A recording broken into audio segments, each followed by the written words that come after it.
the rubber match between the Evansville Otters and the Tri-City ValleyCats here on this beautiful Thursday evening. Greetings and salutations, everybody. Welcome to Joseph L. Bruno Stadium, otherwise known as the Joe, here in Troy, New York. Kyle Chandler with you. And again, you could not ask for a better day of baseball, and after a brisk and rather cold series opener between these two foes, well, Mother Nature has once again provided 84 degrees and sunny skies. There's a few clouds in the air, but nothing serious, and oh my, it is certainly the hottest day that we have had here at the ballpark. I'll tell you, before this game started, sitting down with the Evansville Otters watching them take batting practice, it was hot. And I wish I had a water with me at the time, but it's a good thing that we're back here in the press box where there is nice and cool air conditioning.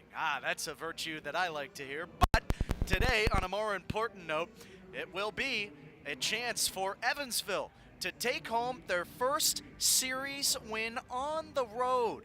In the 2024 season, the Otters coming into this game 10-19 on the year, and Tri-City on the other end 15-14. So Evansville has struggled this year. We've said that before, and we've also stated that there is certainly still time for them to come back and make some noise in the West Division of this Frontier League.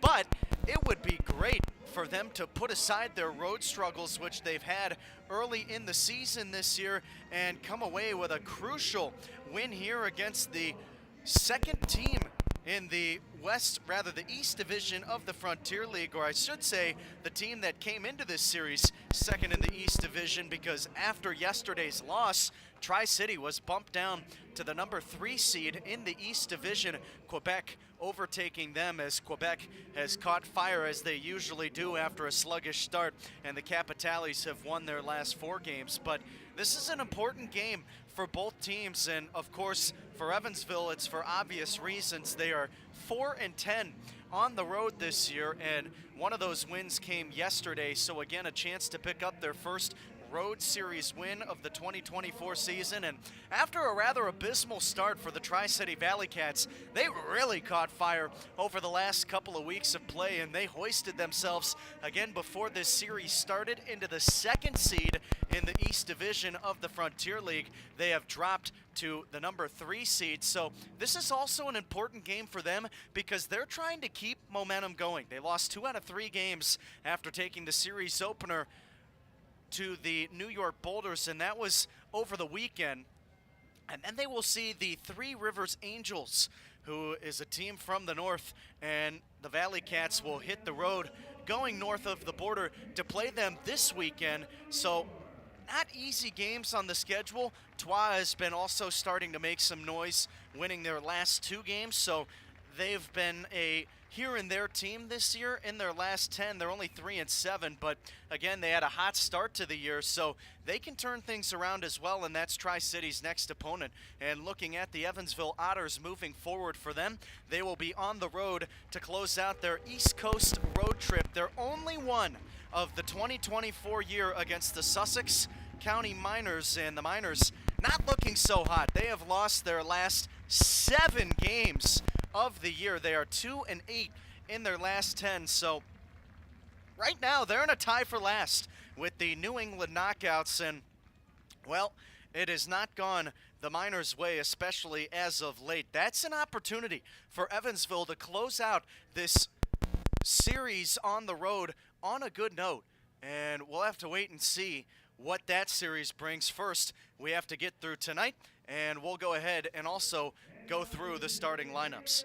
First, for the visiting Evansville Otters, they are 10-19, led at the helm by manager Andy McCauley. Their lineup goes as followed. Mason White leading things off. He's in center field. Glenn Miller, the second baseman, bats second. Batting third for the Otters and playing first base, David Mendham. Randy Bednar out in left field cleaning things up. Pavin Parks, the shortstop, he bats fifth. Batting sixth and playing third base, Yomar Reyes. Anthony Calarco, the designated hitter, bats seventh. Justin Felix doing the catching, batting eighth. And Mike Peabody out in right field, he'll bat ninth. Tri-City on the other end, 15-14 19 on the year, led by manager Greg Taggart. It's Jackson Hallmark leading off in center field. Dylan Broderick, the left fielder, bats second. Alec Oland out in right field, batting third. Oscar Campos, the catcher, cleans up. Ian Walters playing third, bats fifth. Ryan Cash, the first baseman, will bat sixth. Lamar Briggs, the designated hitter, batting seventh.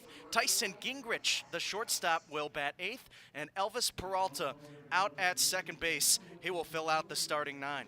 The starting pitching matchup for Evansville, they will hoist Zach Smith on the rubber, 1-4, and the right-hander into his 7th appearance of the year, all in starts, 33 1/3 prior innings, a 4.05 ERA.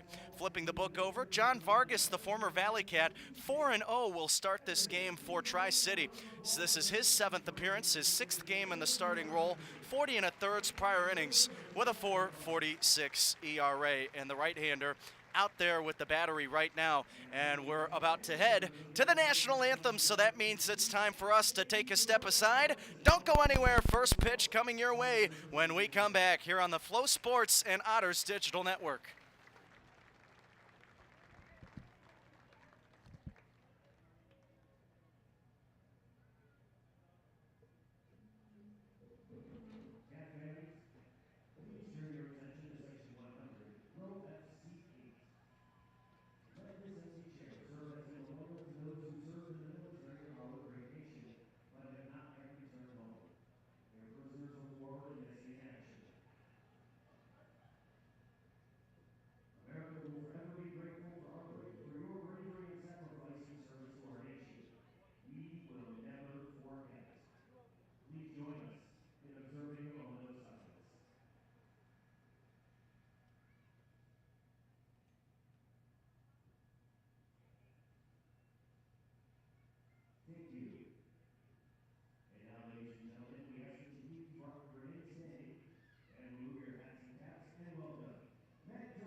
It's that time of the day again.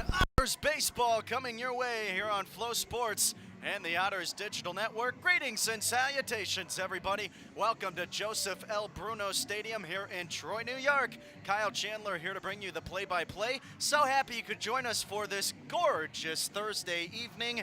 84 degrees, partly cloudy skies, Sergeant Sunshine in appearance, and you could not ask for a better day of baseball here this evening.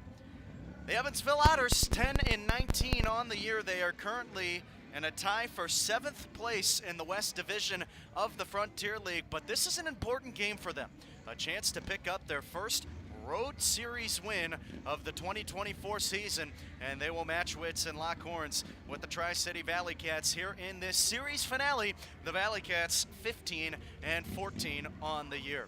Ballpark dimensions here at the Joe: 325 to the left and right field lines, 400 toward dead center. No official marker toward the right and left center alleys, but if I had to guess, I'm going to stick with my prediction throughout the rest of this series, probably somewhere in the vicinity of 375. Calling our balls and strikes here in the series finale, Evan Kerr. Our first base umpire is Mike Corbett, and out at third, it will be Miguel Cruz as the umpire over there.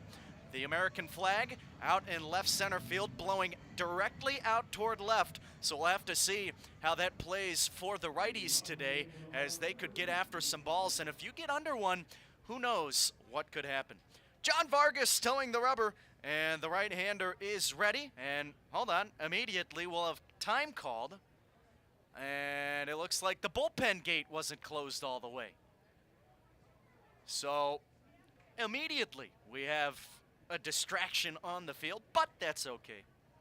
And now Vargas ready to go. He's into the wind. First pitch on the way to Mason White, in there for a called strike, and we're underway here at 6:32 p.m. Vargas, the right-hander, 4-0 this year. He deals, and White hits the next one to the left side foul. He's quickly down in the count, 0-2. Vargas, a former ValleyCat, or excuse me, a former Otter, now with the ValleyCats. And this is his 7th appearance for Tri-City this year, 6th game in the starting role. 40 1/3 prior innings and a 4.46 ERA. Here's the pitch, and it's a breaking ball that misses high. We'll try it now at 1-2 for White. White 1 for 8 here in this series, but he does have a couple of RBIs and as well as a double, a walk. He chops the next pitch to the right side foul. And we'll try it again at 1-2. And White has a stolen base this series. So despite only picking up one base hit, he still had a good season. A .320 hitter from the left side. Here's the 1-2. And he again hits it to the right side foul on the ground, and we'll try another 1-2 pitch. And I think White might have broken some lumber on that. Heading back toward the dugout, and he hands it to the bat boy. And he gets a new bat, so that would certainly lead me to believe that White cracked the old piece of lumber. Now, the last one he was using was black. Now this one has a white barrel. Or I guess not technically white. More of a natural wood. Here's the 1-2. And it's a soft line drive out towards left center. This is going to fall for a base hit. So a leadoff base hit for Mason White. And the Evansville Otters here to begin this ball game. How about that? Battled after falling behind 0-2 and was able to foul a couple of pitches off with 2 strikes, and then he got one. And he's able to reach on 6 pitches.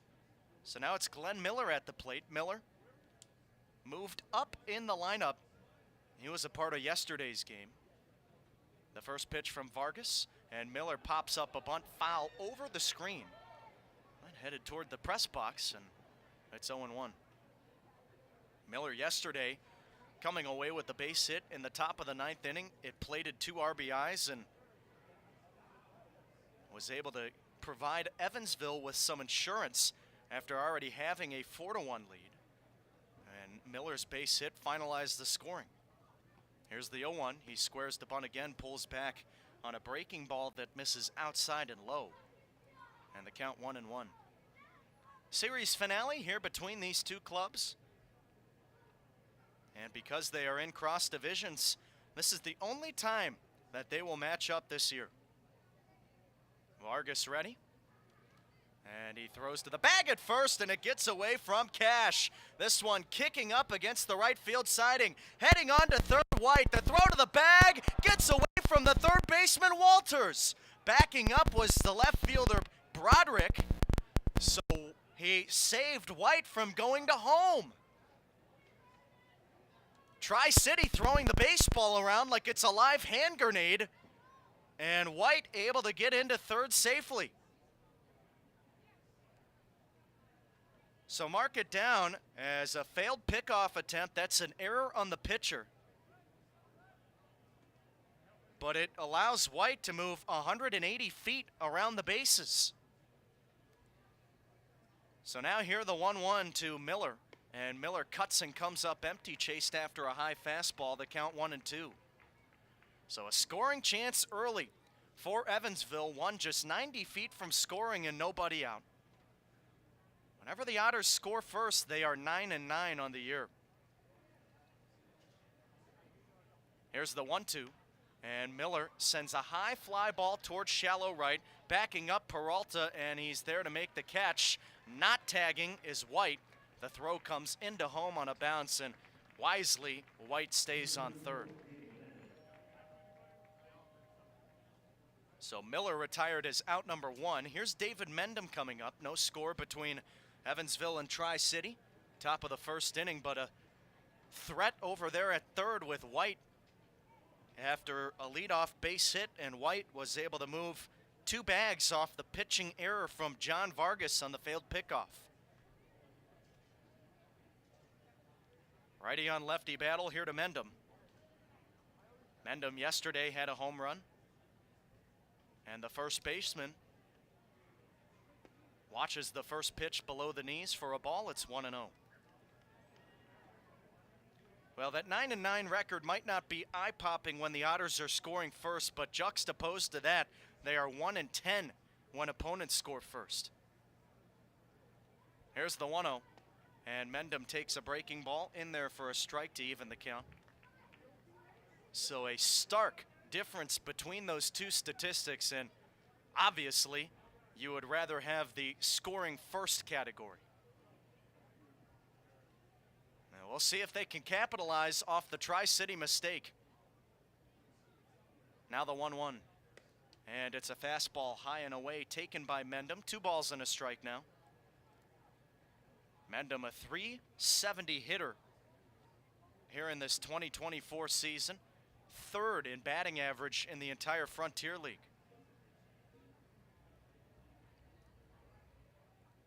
Now the 2-1. And Mendham watches a breaking ball that misses just a little bit low. And he's in a good hitter's count here. 3 balls and a strike. Mendham came through in a big-time spot yesterday with that home run. It was a missile over the right field wall, and at the time in the 9th inning, it was a 2-1 game. Mendham was able to make it 4-1. Here's the 3-1 from Vargas. Inside, ball 4. That gets past the catcher, Campos. Coming to score. White. He's in there. It was a breaking ball in the dirt, and Campos tried to backhand it, and he was unsuccessful. It scooted by his glove and went all the way to the backstop, which allowed White to come in and score. So it's a walk for Mendham, and White scores Little League style, here to open the scoring in the series finale. Advanced 3 bases after the leadoff single on mistakes from Tri-City. Mendham on first. Randy Bednar's first pitch runs inside, and that gets a piece of him. So mark it down as a hit by pitch. And Vargas is all over the place here to start this game. First and second for Evansville. And there's just 1 down in the inning, and it is a dangerous Pavin Parks coming to the plate. Oh, we have time called. Campos wanting to have a word with Vargas. And Campos kind of flipping his arms in the air, saying, what do we got to do to get back on track here? Vargas now back behind the mound, looking toward the outfield. I don't know if that was very much of a successful meeting. based on the reaction, body language-wise, from both Vargas and Campos, didn't really appear that way. Usually you get a tap on the chest or one on the right or left cheek, but not that time. Here's the first pitch to Parks, and it misses low, the count 1-0.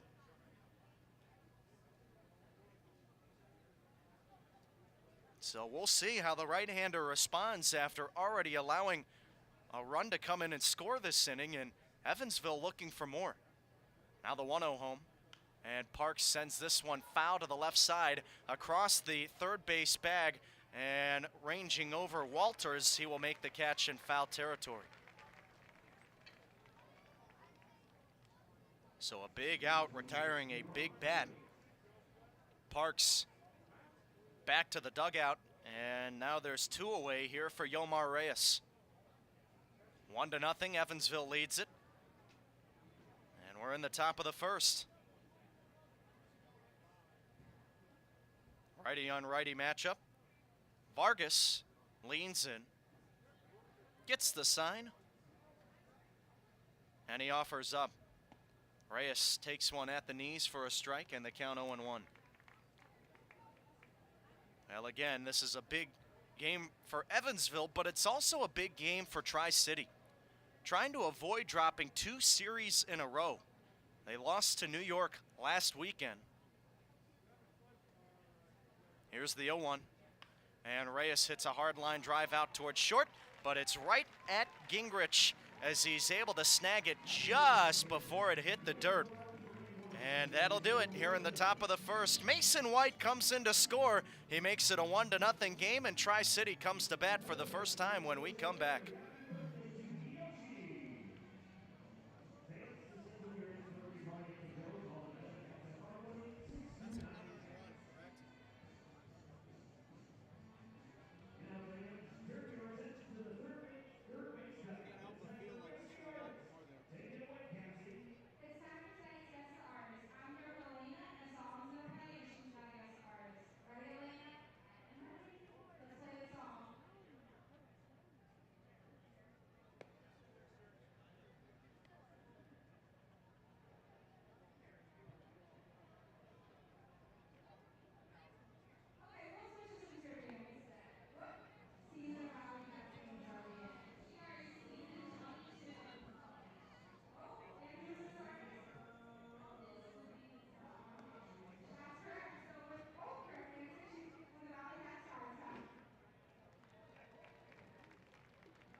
One to nothing, Evansville leads Tri-City, bottom of the first inning, and it is Zach Smith on the rubber for the Otters. First pitch swinging for Jackson Hallmark. Hits a flare shot to right field. This is going to get down for a base hit. So one pitch and an early base runner here in the bottom of the first inning for Tri-City. Smith, a right-hander, 1-4 on the year, picked up his first win of the season. In his last performance, that was on June 7th against the Florence Yalls, and he was spectacular. Smith is into his 7th appearance, all in starts, 33 1/3 prior innings, 4.05 ERA. Here's the first pitch to Dylan Broderick, and he takes for a strike, 0-1.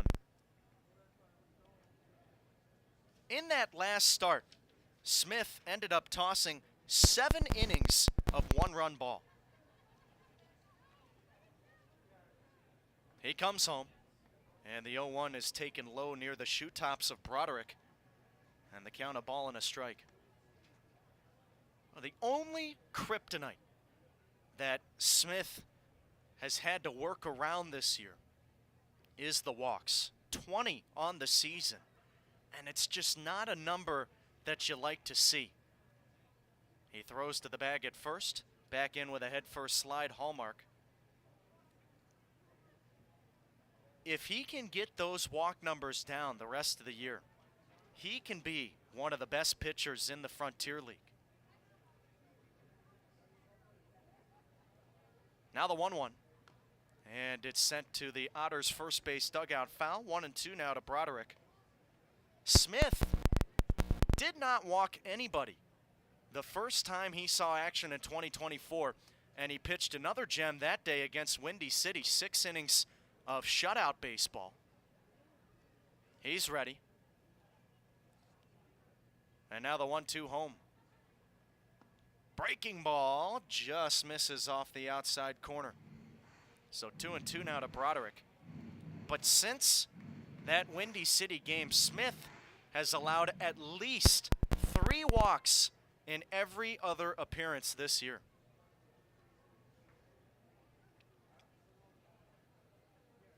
The right-hander comes home with the 2-2, and this one's sent back over the screen, foul. So we'll have another 2-2 pitch for Broderick. The most that Smith has given up in a start is 5. He's done that twice. He's thrown 4 walks in a game once and 3 walks in a game twice. Here's the 2-2. And this one shot back up the middle. Diving Parks can't get it back behind the second base bag. This one goes into center. Hallmark moving up toward third. And the ball in the infield thrown to second base. So he will be in safely. So back-to-back base hits. Here to begin this bottom of the first inning. Broderick on first. And now it's Alec Oland coming to the plate. So Tri-City trying to answer with Evansville putting up a run in the top of the inning. And that was a nice at-bat from Broderick. Fell behind. 1-2 in the count and had to fight off some pitches, but then got his. Smith ready. He comes home. And it's a high chopper toward third. Reyes fields it cleanly. Throw to second for 1. On to first. Double play.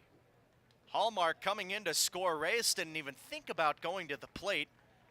Instead, he took the 2-for-1 deal, and this game is now all square at 1. So a 5-4-3 twin killing will send Olin and Broderick back toward the dugout. And now coming to the plate, the dangerous hitter, Oscar Campos. Campos batting .310 on the year. Working on a 5-game hit streak. The pitch to him. And he taps it to the left side of the infield, foul. 0-1. Campos had his 4-game home run streak ended yesterday. But he still picked up a base hit, went 1 for 3. He was the most recent offensive hitter of the week in the Frontier League. The next pitch he sees, grounded out toward third. Backing up, Reyes fields it cleanly. A long throw across the diamond. In time, Mendham able to retire Campos. That'll do it. 1 in the books, and your score, Tri-City 1, Evansville 1. We'll be back here on Flow Sports and the Otters Digital Network.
Top of the second inning, it's 1-1 between Evansville and Tri-City.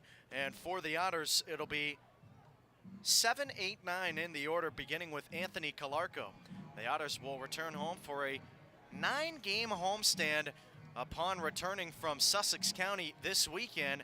And that stretches from June 18th all the way to June 27th. So make sure to pick up your tickets for the games, calling 812-435-8686. John Vargas back on the rubber. First pitch misses inside, a breaking ball to Calarco. And the left-handed hitting designated hitter lays off 1-0. Vargas back to it, he deals, and Calarco puts a charge into this one. High, deep toward left center, on his horse Hallmark, he's not going to be able to get there. This one clanks off the base of the wall, and Calarco is in there with a leadoff double. So 2 pitches into this inning, and the offense continues for Evansville. They plated their first run after Mason White led the game off with a base hit, and they have gotten another leadoff base runner here in the second.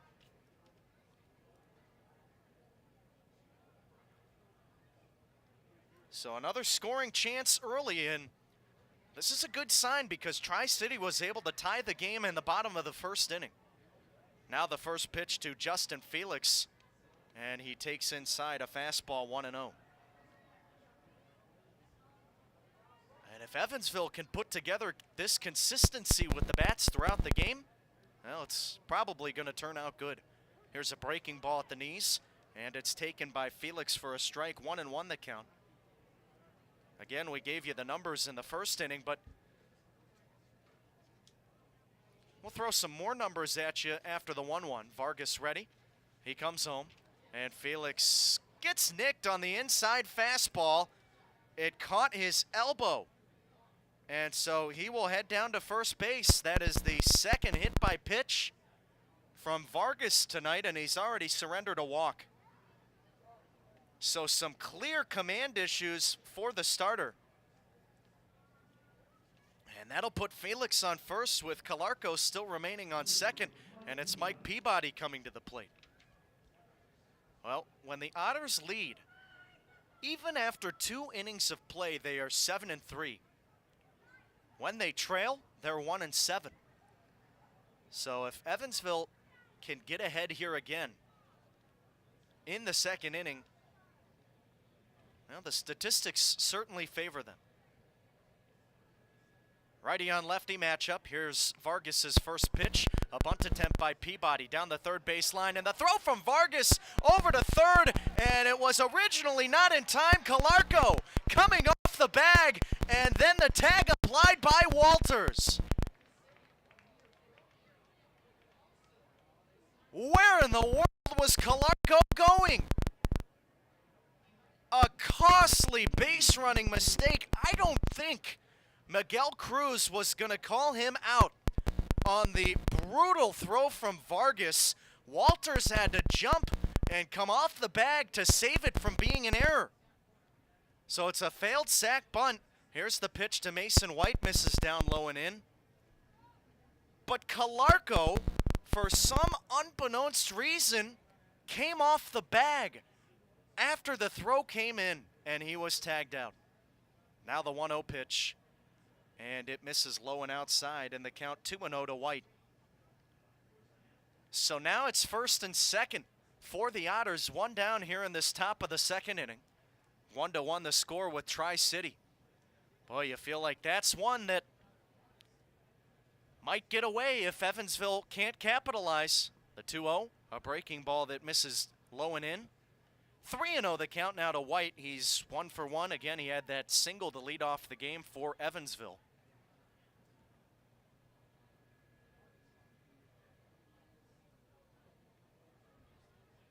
So we'll see what he can do here. Still a duck in the pond for the Otters. And the pitch from Vargas. 3-0 get-me-over fastball taken for a strike. And the count 3-1. Well, the Otters will again take on Sussex County this weekend. That series beginning tomorrow. Now the 3-1. Breaking ball on the outside corner, called strike 2. And then they will return home for that 9-game homestand. So that'll be a fun one. They have the Schaumburg Boomers on tab for that one. That'll begin that 9-game homie. Here's the pitch. And the 3-2, called strike 3, a breaking ball that White couldn't pull the trigger on. And that is a massive out, number 2. Here in the top of the second, staying put on second is Felix, still standing on first, Peabody.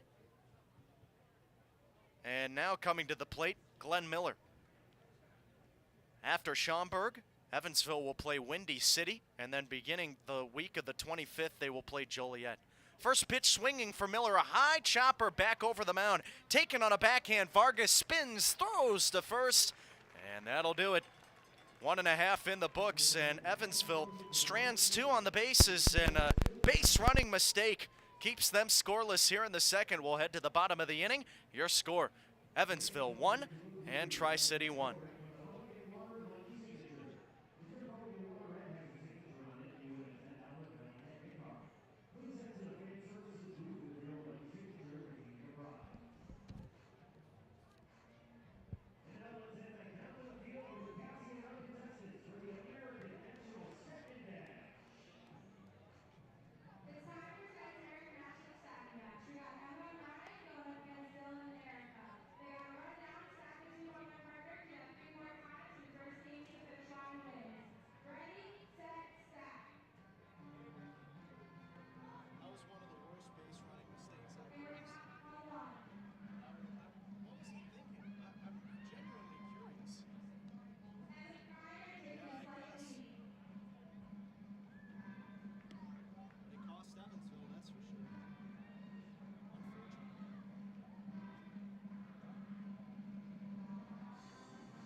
Bottom of the second, and it's 1-1 between Evansville and Tri-City. Ian Walters will lead things off for the ValleyCats. Zach Smith back on the rubber. And the right-hander working from the stretch. First pitch on the outside, Black, a fastball, and it's 0-1. Walters 1 for 8 in this series, 1 RBI, 3 Ks, and a caught stealing. Smith's pitch, swung on, lifted in the air towards center field, fairly deep, taking a few steps back, White, and he's there to make the catch. There's 1 down. So Smith, 12 pitches, and 10 have gone for strikes here in this game, but he did give up the 1 run in the bottom of the first inning. It was a pair of base hits, and then on a double play from Alec Oland, he was able to pick up a fielder's choice RBI, which scored Jackson Hallmark. Now at the plate, Ryan Cash. And the first pitch to him is tapped toward the left side of the infield. Reyes playing it perfectly, and his strong throw over to first in time. There's 2 down. Well, Reyes was already shaded in toward the left-handed hitter, and Cash basically, well, you want to say rolled one, but it had some chop to it as well. Nevertheless, it was very weakly hit, and 3 pitches into this inning. There's 2 down, and here is Lamar Briggs at the plate. Briggs missing the first 2 games of this series. First pitch to him, an inside fastball taken for a strike, 0-1. Briggs hitting just .220 on the year. He did see action against the New York Boulders, was 2 for 8 against the Rocks. And the 0-1 is a breaking ball hit out toward right field. Shallow charging in is Peabody, and he'll put it away. How about that? A 5-pitch inning. for Zach Smith, setting the ValleyCats down in order. And there's 2 in the books here at the Joe. Evansville and Tri-City square at 1, and it's the Otters coming to bat when we come back on Flow Sports and the Otters Digital Network.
Top of the 3rd inning, and it's 1-1 between Tri-City and Evansville.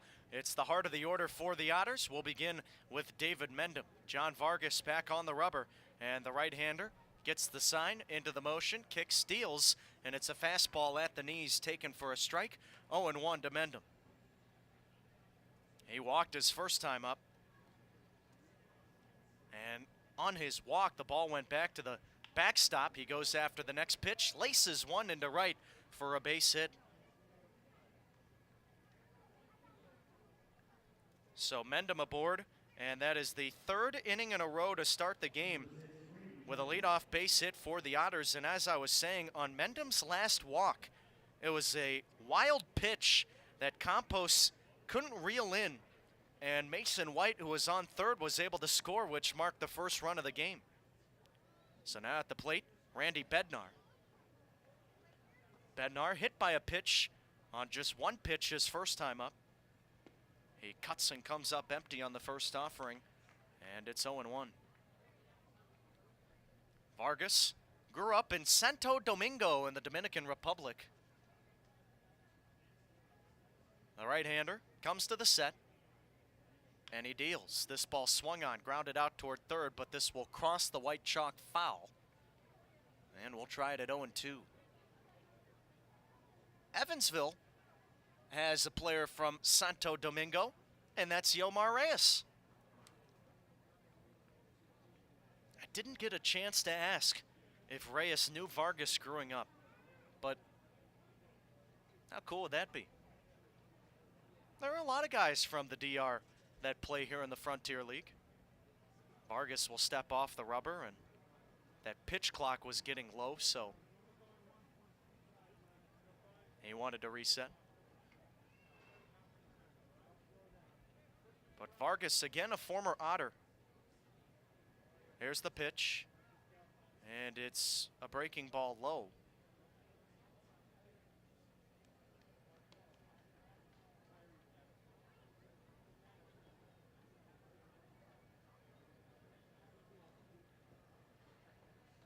He was 2 weeks ago the Frontier League Pitcher of the Week for Tri-City, and he put together a really good start. The 0-2 misses inside, another hit by pitch. Bednar ducking on that breaking ball, and it clanked up against the helmet. That is the 3rd hit by pitch of the game from Vargas, and this time it comes on an 0-2 count. Wow. He has really struggled to consistently find the strike zone, and it's back-to-back leadoff base runners here to begin this top of the third inning. Coming to the plate, Pavin Parks. Vargas ready, he deals, and Parks takes one at the knees for a called strike, 0-1. Parks with his second homer of the year yesterday, a 2-run shot in the fourth inning to get Evansville on the board first. Vargas ready, and the next pitch to Parks is a swing and a miss. Quickly 0-2 now to the Otters shortstop. Well, we have seen Riley Delgado primarily play that position for the Otters defensively, but with him not traveling this week because of his job, somebody else had to take over. Here's the 0-2. Breaking ball misses outside. 1-1 the score between Evansville and Tri-City. Series finale. The Otters winning yesterday, Tri-City taking the opener. And Evansville looking for their first road series win of the 2024 campaign. The right-hander ready. He twirls and deals. Breaking ball slapped foul to the right side, and Parks put a good piece of wood on it, just couldn't straighten it out. I asked Pavin how he felt coming back to Tri-City. This is a guy who spent 2 years with the club in 22 and 23. And Parks said, I feel pretty good. It's a little strange being on the opposite team, on the road team, coming back to this place, he said. Now the 1-2. And he pops this one up. A high fly ball towards left field, fairly deep, and back near the track. Broderick makes the catch, and there's 2 down. Rather, 1 down, I beg your pardon. So Parks retired, and that'll bring up Yomar Reyes. Well, guys like Campos and Briggs, Hallmark, he knows all those guys from last year. Now at the plate, Yomar Reyes. It's just got to be interesting to mingle with your old teammates, now on a different team. First pitch to Reyes, a breaking ball that misses inside, and the count 1-0. First and second for Tri-City, or for Evansville. 1 down here in this top of the third.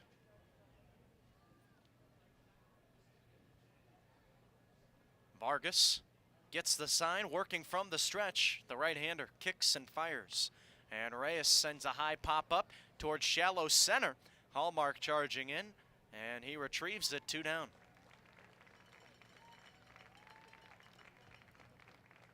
Well, after allowing a leadoff single to David Mendham and then a hit-by pitch to Randy Bednar, kudos to Vargas for settling down, retiring the next 2. Now he'll face Anthony Calarco. It is a hot one here at the ballpark today, and it's also humid.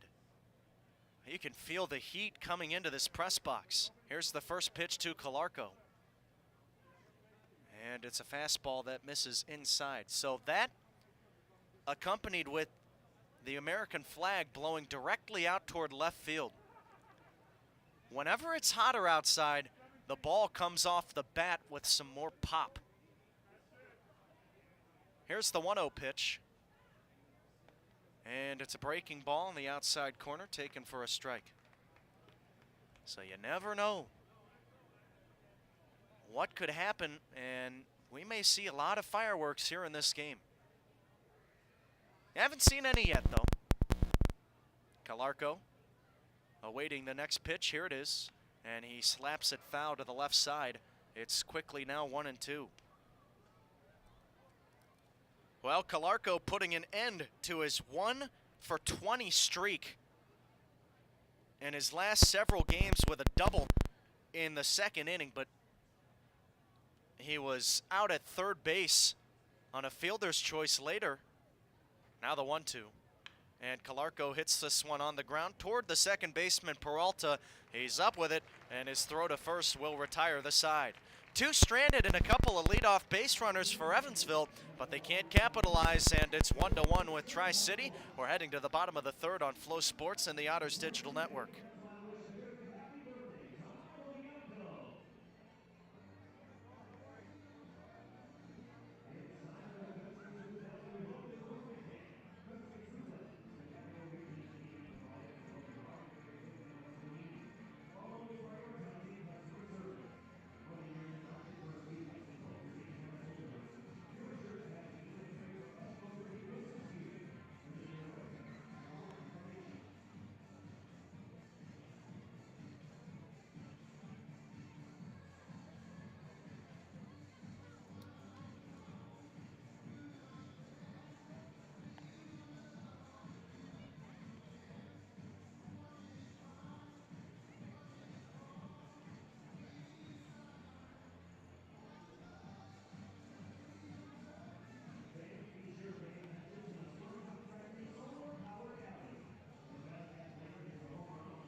Bottom of the third inning, and it's 8-9 top in the order for Tri-City. Back on the rubber, Zach Smith. His first pitch misses outside to Tyson Gingrich, and the count 1-0. Well, it's 1-1 between these two clubs. Evansville looking for their first road series win of the 2024 season. The 1-0, a breaking ball from Smith, hangs off the inside corner, and it's now 2-0. And for Tri-City, trying to avoid dropping back-to-back series. Smith ready, he deals. And the 2-0 is shot through the left side, base hit. So a leadoff base runner, Gingrich with a single. And that'll send up Elvis Peralta to the plate. Well, I was hanging out after the game with Adam Cohen in the series opener. And we got to see Peralta after he blasted his 3-run homer. Adam Cohen, the voice of the ValleyCats, and Peralta was pretty excited about it. He struggled this year. Here's the pitch, and he pops up a bunt toward the third base side, giving chase. Felix can't get there, and Reyes also charging in, this one falling in front of the Tri-City dugout toward the third base side, and it's 0-1. Peralta just a 163 hitter this year, and that homer was his first of the campaign. 7 RBIs and 5 runs scored with 2 doubles, but, well, he pimped that homer in the first game whenever he blasted it over the right field wall. Now the 0-1 pitch, and he squares the bunt again, puts it foul to the same spot. This time not as high, so it's now 0-2. Well, if you want to get into the nitty-gritty, executing plays like that can show how good a hitter is doing.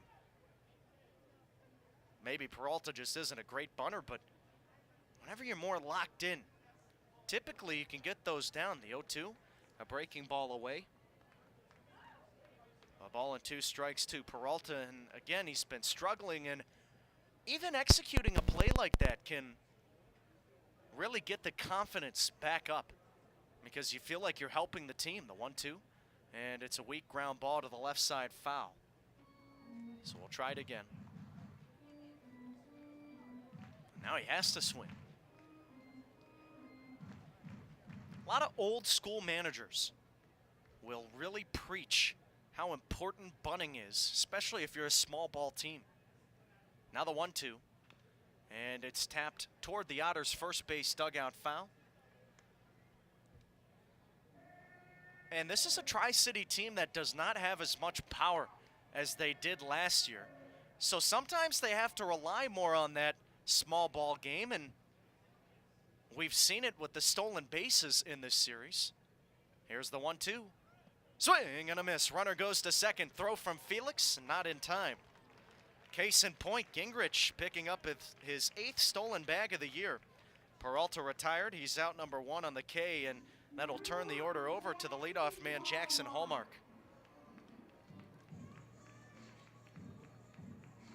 But when you're asked to put down a bunt and you can't do it, it sets yourself up for failure, and we saw it there with Peralta. Put him down in the count quickly, 0-2, and he was able to fight off a couple of pitches, but eventually he fanned. So that's the first strikeout of the game for Smith. Hallmark 1 for 1. He led off this Tri-City offense in the bottom of the first with a base hit. Runner on second, 1 out, 1-1 the score.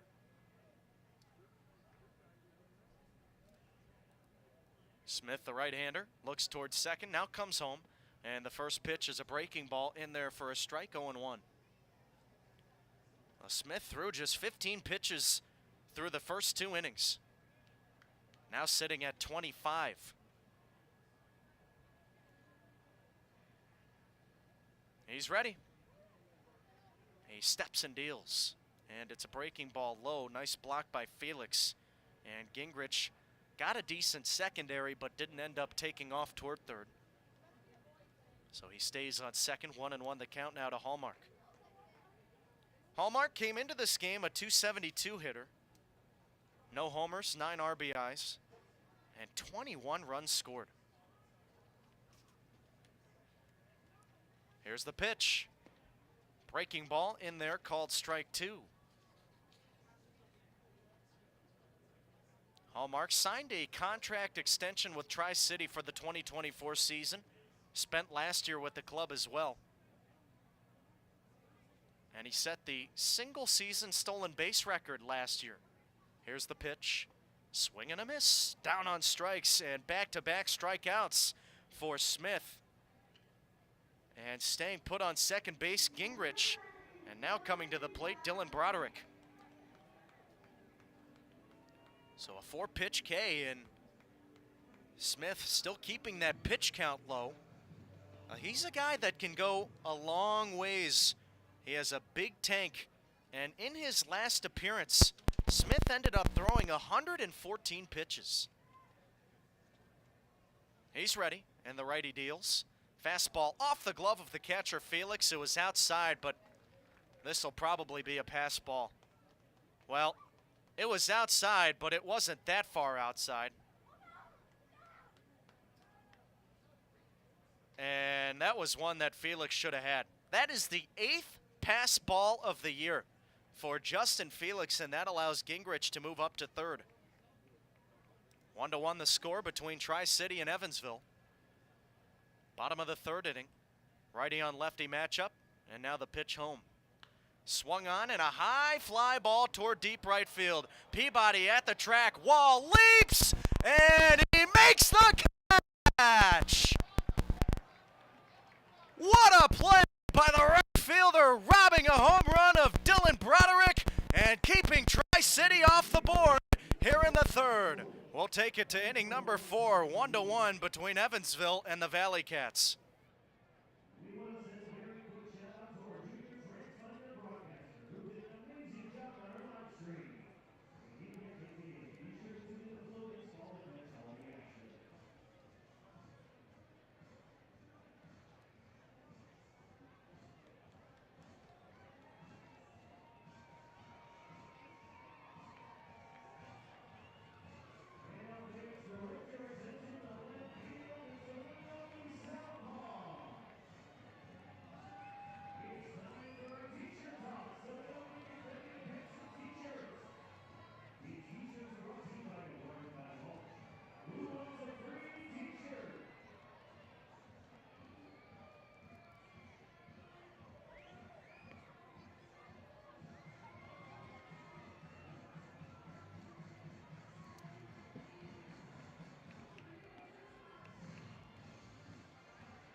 Top of the fourth inning, 1-1 the score between Tri-City and Evansville. Hey Otters fans, 2024 brings new opportunities to catch all the latest Frontier League action.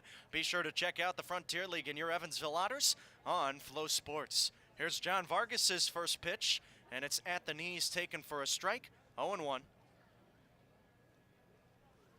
Justin Felix at the dish. He was hit by a pitch his first time up. And the right-hander Vargas deals, swing and a miss, and it's 0-2. 51 total pitches by my count for Vargas. 33 strikes, and we'll have time called. Felix adjusting the batting gloves. Well, to end the bottom of the third inning, it was highway robbery, and somebody needs to call the cops on Mike Peabody because he is a thief, stealing a home run away from Dylan Broderick as the next pitch to Felix misses outside. Leaping at the wall in right field and coming down with a spectacular catch. Here's the 1-2. Breaking ball misses low, 2-2 the count. You'll see that one on the Frontier League top 10 plays tomorrow.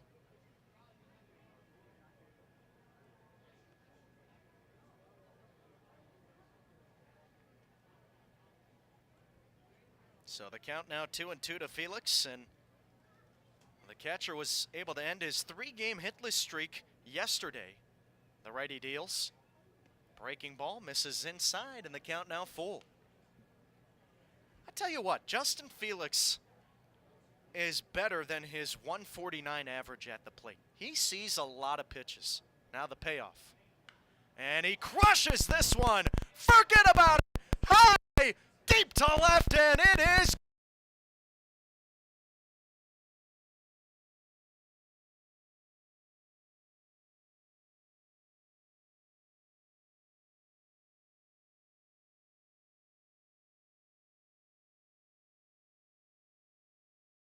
makes this tie game. It's now 2-1 Evansville. That was a moonshot. And it was hit as high as it was far. Holy guacamole. So Felix with a double yesterday, a home run today. Maybe this is the start of a guy who's starting to figure it out at the plate. First pitch to Mike Peabody. In there for a strike, and it's 0-1. Well, more impressively, Felix was down in the count 0-2. Now the 0-1 to Peabody. Another breaking ball in there for a strike. And Felix battled back to work the count full. And then he crushed one. We'll have time on the field as Peabody wants to think things over.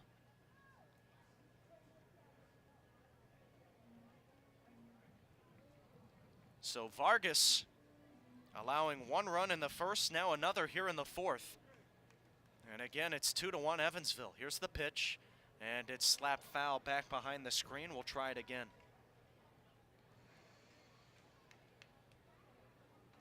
Peabody batting 167 on the year. Hitless in his last 2 games. The 0-2. And it's again hit foul back over the screen. Well, maybe that's the key. I just got to start saying that these guys have been on 2 or 3 game hitless streaks and then they hit bombs. Now the 0-2. Swing and a miss. Just kidding. I don't believe in the broadcaster's jinx when it works in a negative way, so I don't believe in it when it works in a positive way either. The Frontier League broadcasters group chat had a big debate about that not too long ago. Peabody out number 1. Here's Mason White at the plate. 2-1 Evansville leads. Top of the fourth, and the pitch. Taking a fastball away from White, and it's 1-0. Kyle Dawson, the voice of the Wild Things, a firm believer that the jinx doesn't exist. Now the 1-0, and it's a breaking ball low. Jason Garrett, voice of the Grizzlies, believes that, oh, it most certainly does exist. Here's the 2-0. And this ball socked out towards center field, but it's right at Hallmark. Barely has to move. A good piece of the baseball from White, but he will be out number 2. Those are 2 of the oldest guys in this Frontier League broadcasting-wise, and, hell, they like to go after each other from time to time. It's pretty comical in the group chat that we have, and it's all in lightheartedness, but still fun. Now at the plate, Glenn Miller. Righty-on-righty matchup, and here's the pitch from Vargas. Breaking ball misses away. Well, I like what Tim Calderwood, voice of the Schaumburg Boomers, said, because at the time there was a potential no-hitter for Gateway's pitcher, and Jason refused to mention it on the call. Here's the 1-0.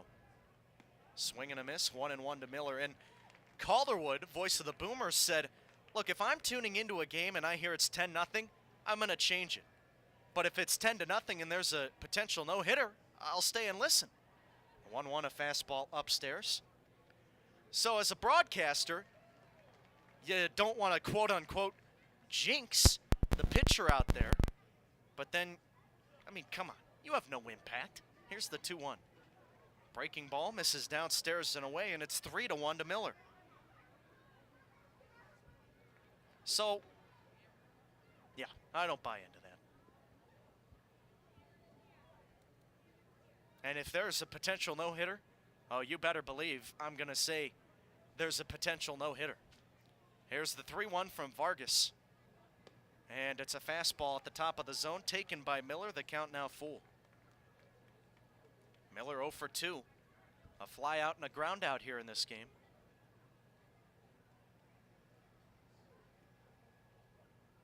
And he calls time.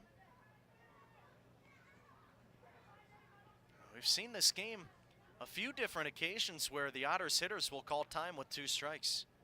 Now the payoff. Breaking ball misses low, ball 4. So this top of the 4th inning will continue. Miller will head down to first base.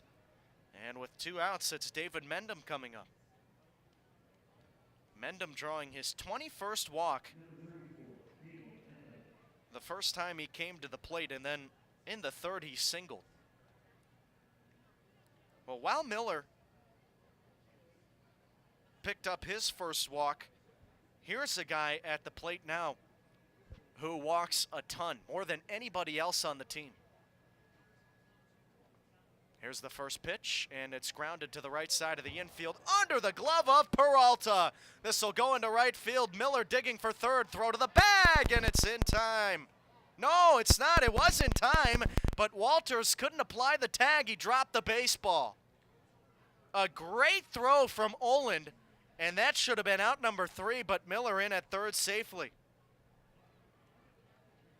Well, what do you label that as? It looked like Miller got in the way of the second baseman Peralta as that baseball was rolled toward him. And I would imagine that's going to go down as an error. And I think that is a fair assessment. That's one that just pretty plain and simply should have been fielded. So runners at the corners now for the Otters. 2 outs in the inning. Let's see if they can capitalize. Second error of the game from Tri-City, and here's the pitch. Breaking ball misses away to Randy Bednar, and it's 1-0.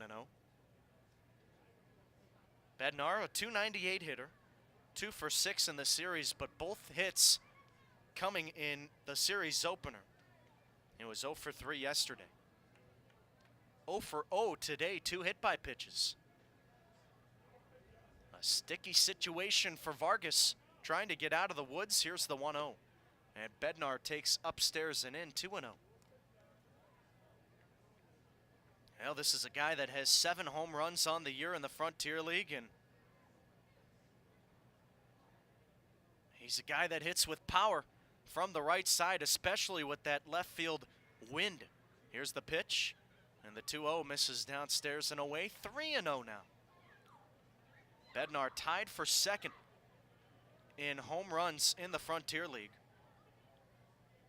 It is a 6-way tie for 2nd. Now the 3-0. Fastball in the inside corner, taken for a strike. That's interesting because Bednar only stands 5'9", 195 pounds, but he hits with some of the best of them. Now the 3-1. And he takes inside, ball 4. So Vargas really starting to labor here in this inning. And the error is going to make him throw at least an extra 6 pitches. And we'll have Greg Taggart coming out to the mound, and he wants to have a word with his starter. So the battery will convene at the pitcher's mound, and coming to the plate, Pavin Parks. Now Parks 0 for 2 today, but 4 for 10 in the series, and that includes these at-bats. So a home run, 2 RBI, a couple of runs scored, and a double for the left-handed hitting shortstop. The meeting is over, and Parks digging into the box. Bases loaded, 2 outs, 2-1 Evansville. We're in the top of the 4th inning, and the Otters have already scored 1 on a solo blast from Justin Felix. Here's the first pitch, and Parks takes a breaking ball low, 1-0.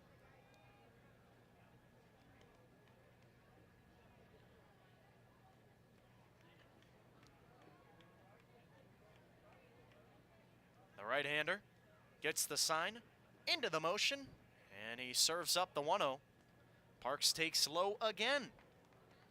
So that is 6 out of the last 7 pitches thrown by Vargas, and they have gone for balls.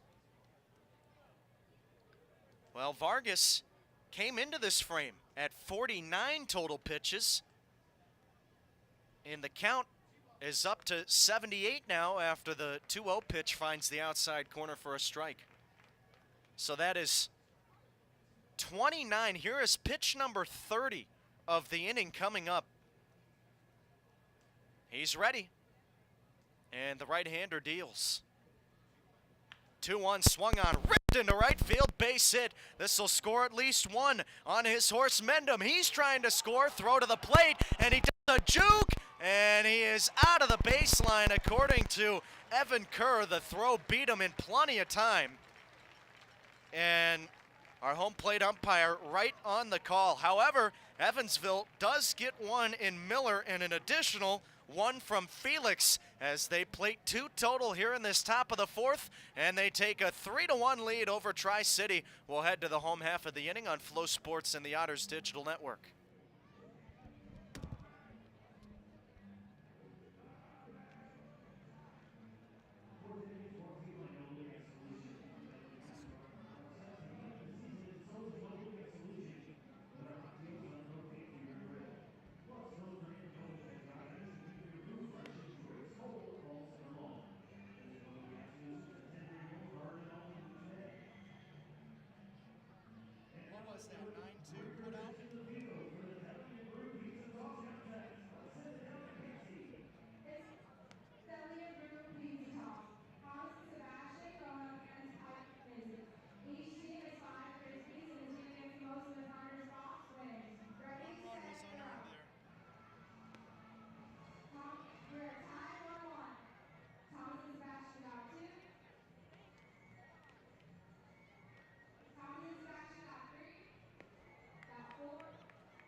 Zach Smith back on the rubber. First pitch misses down low to Alec Oland, and the count is 1-0. Welcome back to Otters baseball here on the Otters Digital Network and Flow Sports.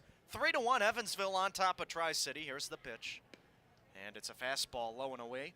2-0 now to Oland.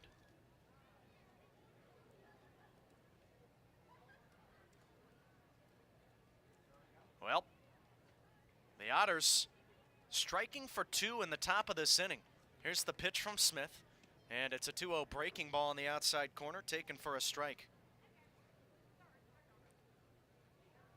And this could be, don't want to speak too soon, a chance for Evansville to pick up their first road series win of the 2024 season.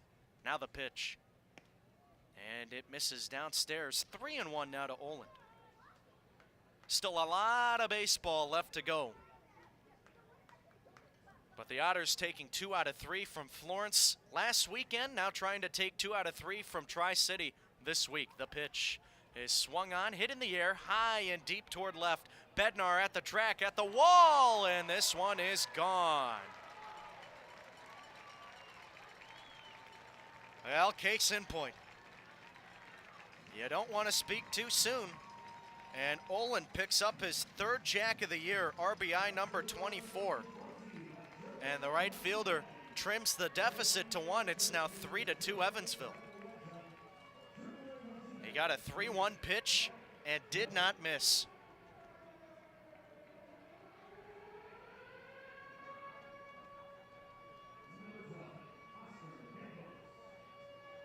So now coming to the plate, here's Oscar Campos.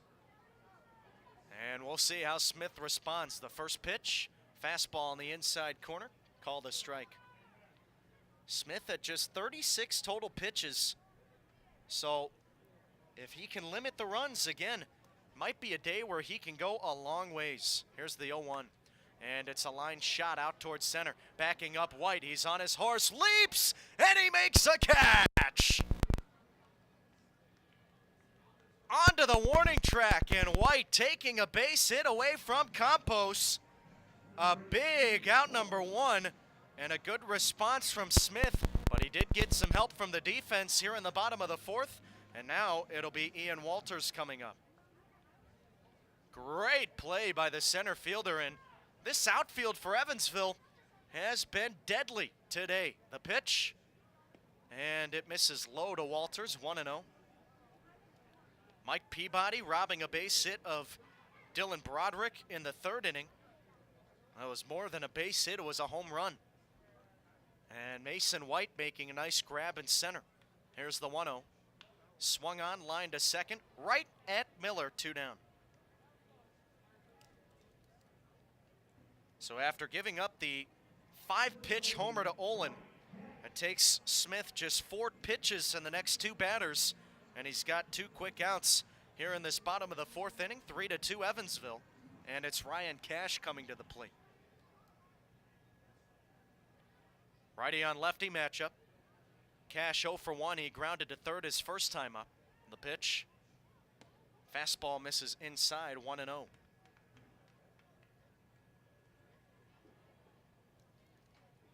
So Evansville trying to hold on to this lead that they garnered in the top of this inning.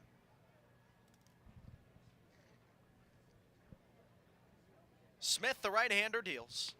And it's a breaking ball that misses outside, 2-0. Now Smith has thrown 10 first pitch strikes, but this inning, he has thrown just 1. He's ready. The 2-0 home. Swung on, grounded out towards second. Taken on 2 bounces. Miller up with it. Throw to first. Inning over. So a solo homer for Alec Oland. And we'll head to the 5th frame here on Flow Sports and the Otters Digital Network. Evansville 3, Tri-City 2.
Top of the fifth inning, and it's Yomar Reyes leading it off. Goes after the first pitch and ropes a base hit into right field.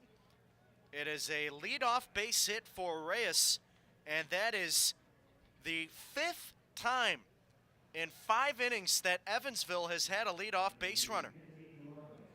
They lead it 3-2 over Tri-City.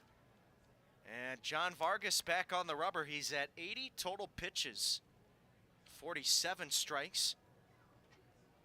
And now he will face Anthony Calarco. First pitch to him is a fastball that misses outside, the count 1-0. Calarco grounded out to second his last time up, doubled back in the second inning, but was stranded on third. Vargas ready, he deals, and Calarco takes away, and the count 2-0. Evansville looking for their first road series win of the 2024 season.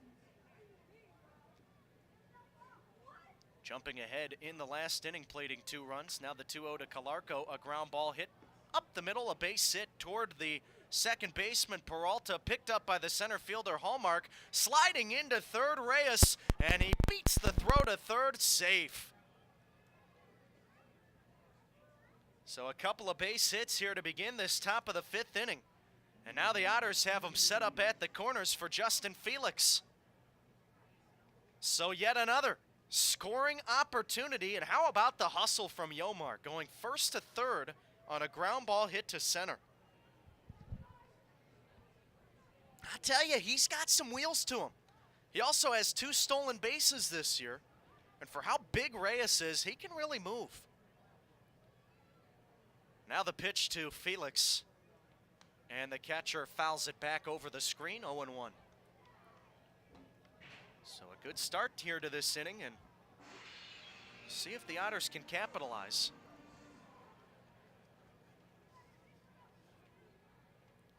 Felix 1 for 1, hit by a pitch his first time up. He had the solo homer in the last inning. Next pitch swung on. Line drive back up the middle, base hit. This'll easily score. Reyes up to second, Calarco, and it's the second hit of the game for Felix. How about that? Who is this guy that has stepped up to the plate? Felix came into this game a 149 hitter, and he's 2 for 2 today and has reached base in all 3 plate appearances. So make it a 4-2 Evansville lead. Here's Mike Peabody at the plate. And the first pitch to him, swung on, hit in the air, out toward left center. On his horse, Broderick, and it is a long run. Sliding attempt by Hallmark, he can't get it. This hits off the warning track. Coming in to score is Calarco, up to third, Felix, and it's an RBI double for Peabody. How about that? The first 4 Otters here in the fifth, all with base hits. And it is now 5-2 Evansville. It is the second straight inning putting up a crooked number. And now the lineup will turn over for Mason White. So second and third for the Otters, still nobody out. Infield playing in, here's the pitch. And it's a breaking ball in there for a strike, 0-1. This is the offense that we have looked for all season long, and we have caught glimpses of it. Now the 0-1 pitch, and White grounds one to the right side of the infield, and it gets through into right field. Coming in to score, Felix, holding up at third, Peabody, an RBI knock for White. The third run of the inning. 5 base hits in a row to begin this fifth, and it is 6-2 Evansville. Well, that's the danger of having the infield play in, because Peralta or Cash at normal depth would be able to get to that baseball. Wasn't hit particularly hard, but with the infield playing in, that allowed it to squeak through into right field. And you'll take it 10 times out of 10 if you're Evansville. So now it's Glenn Miller coming to the plate. A duck in the pond and also a runner on first for the Otters. Miller 0 for 2. He walked and scored his last time up. A meeting at the mound between Campos and Vargas finishes up. And now Vargas will once again toe the rubber. Well, he has completely fallen apart in these last 2 innings, surrendering 5 runs. Now the pitch to Miller, and runner goes to second. Pitch is in there, a called strike. Throw to the bag, not in time. So White with his 2nd stolen base this series, 3rd stolen base on the season, and now it's 2 ducks in the pond for Evansville. Well, keep in mind, Vargas did see some action last year with the Otters. Pitched for about a month. Now the 0-1 home. And it's a line drive back up the middle, base hit. Scoring is Peabody. Rounding third, heading for the plate. White, he's in there. And it's a 2-run scoring single for Glenn Miller. How about this? Evansville plating 5 here in the 5th. And here comes Greg Taggart, the manager. We'll see if this is it. Infield convenes. And Vargas is really struggling here in the last 2 innings, and he's probably going to be pulled. He is. So we'll take a short step aside, and Evansville busting this lead open 8-2 over Tri-City. And we'll be right back here in the top of the 5th.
Max Steffens on the rubber for Tri-City.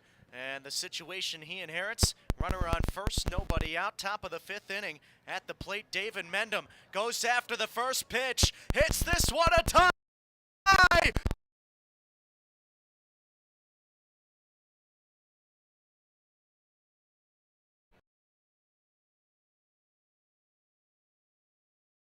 It is 10-2 Evansville.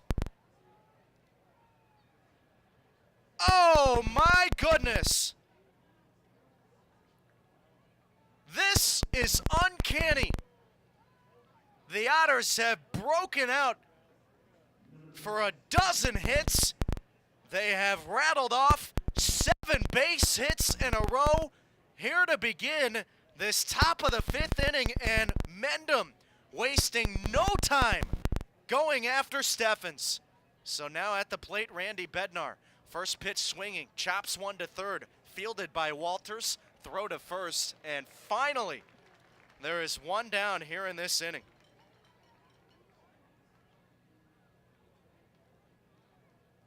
Mendham with his third homer of the year, RBIs 19 and 20. He is the first Otter to get to 20 RBIs.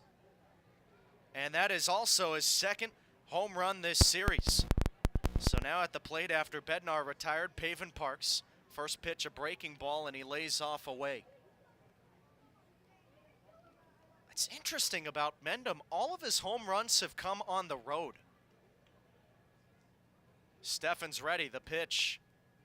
And it's in there for a strike to even the count to Parks, 1-1. Well, with that homer, that'll officially close the book on the starter, John Vargas. We'll give you the final line for him next. First, the 1-1, and it's a check swing ground ball deep in the hole at short, charging Gingrich. Long throw to first, not in time. So a second single for Parks in back-to-back at-bats. And the Otters have batted around here in the fifth.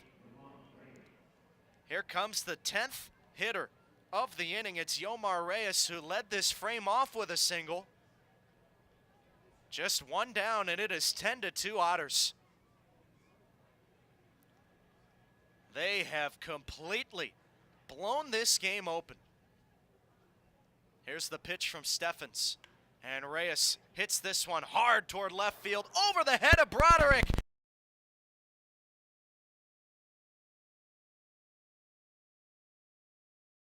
Second, up to third Parks, and it is a one-out double. Well, Broderick played that terribly. He didn't know what to do. He was frozen because it was a frozen rope double from Reyes, and again, that could not have been any more on a line. And he completely fooled the left fielder. And by the time Broderick started backing up, he leaped and couldn't make the catch. So now at the plate, Anthony Calarco. First pitch from the right-hander. And Calarco taps it foul. It'll go back to the screen, 0-1. Second and third for the Otters. And they lead it 10-2. A 7-run fifth. Here's the pitch to Calarco. And he lines it back to the screen. Foul quickly down in the count, now 0-2. The most runs that Evansville has scored in a single inning, 8. And it came back on May 24th against Florence. That's just for this year. But they have a chance to set a new season high.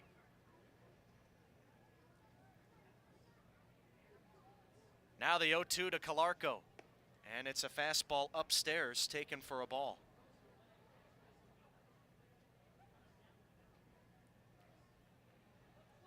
Calarco, 2 for 3. He singled and scored his last time up, also had a double in the second. Righty on lefty matchup. Here's the pitch. Ground ball hit out towards short. This should get a run home. Fielded by Gingrich. He'll throw to first to retire Calarco. However, he will pick up an RBI as Parks comes in to score. And that is now 8 runners who have touched home here in this fifth inning. The only guys who have not scored in this frame, Glenn Miller as well as Randy Bednar. And Miller actually did come around to score. So 8 different guys. First pitch in there to Justin Felix, 0-1. Righty on righty matchup. Here's the pitch. And Felix takes an inside fastball, 1-1. So Reyes standing on second. 2 outs here in this top of the fifth inning. This one has gone on for a while. The 1-1. Swung on, shot through the left side, base hit. Reyes will have to stay at third, getting it in quickly, Broderick. And it is another base hit, the second of the inning for Felix, his third of the game. And Justin Felix is 3 for 3 here tonight. He has dominated this Tri-City pitching staff here this series. And this is a Justin Felix that we have not seen all year.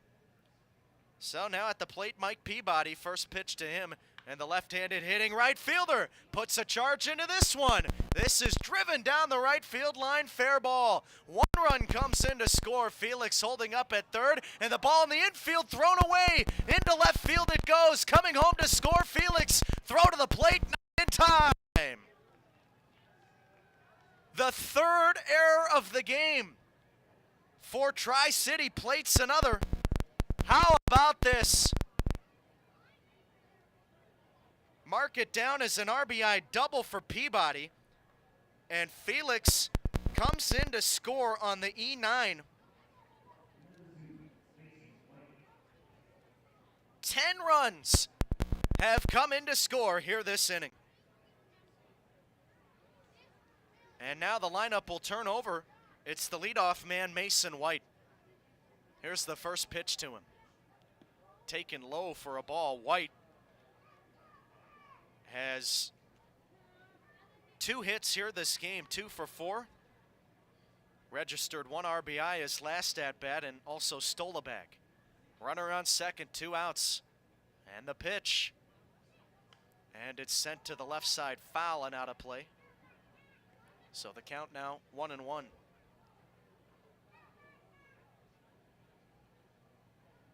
That is the 11th hit here this inning. 11. Oh my goodness. Now the 1-1. And White slaps it into left field. Base hit past the shortstop, Gingrich. And this is going to score Peabody. Another run. Another base hit here in this 5th inning. They have surpassed their season high by now 3 runs. And it is 14-2 Evansville. What is happening here at the Joe?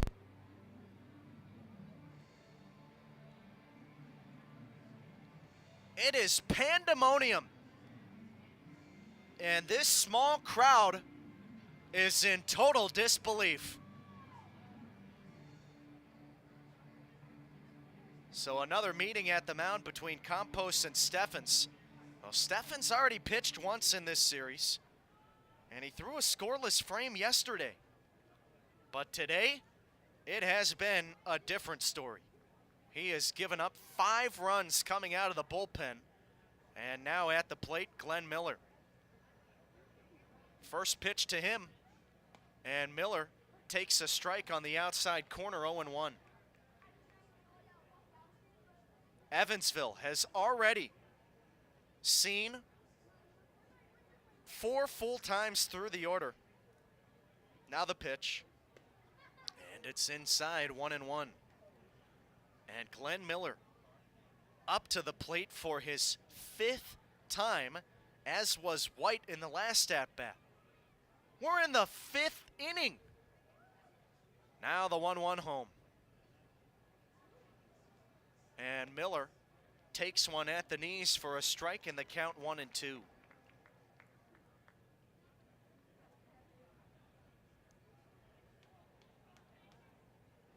"12 hits, 11 runs here in this 5th frame.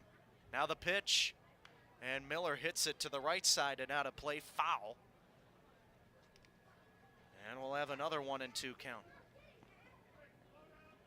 Miller 1 for 3. He's reached base twice. Had a 2 RBI single in that 5th inning earlier. And this inning all started with 7 Otters picking up base hits in a row. A 1-2. And a high chopper toward third, taken in foul territory by Walters. And Miller will have to head back to the plate. Would have been a tough play for the third baseman. And oh, Tri-City just trying to somehow, some way get out of this inning.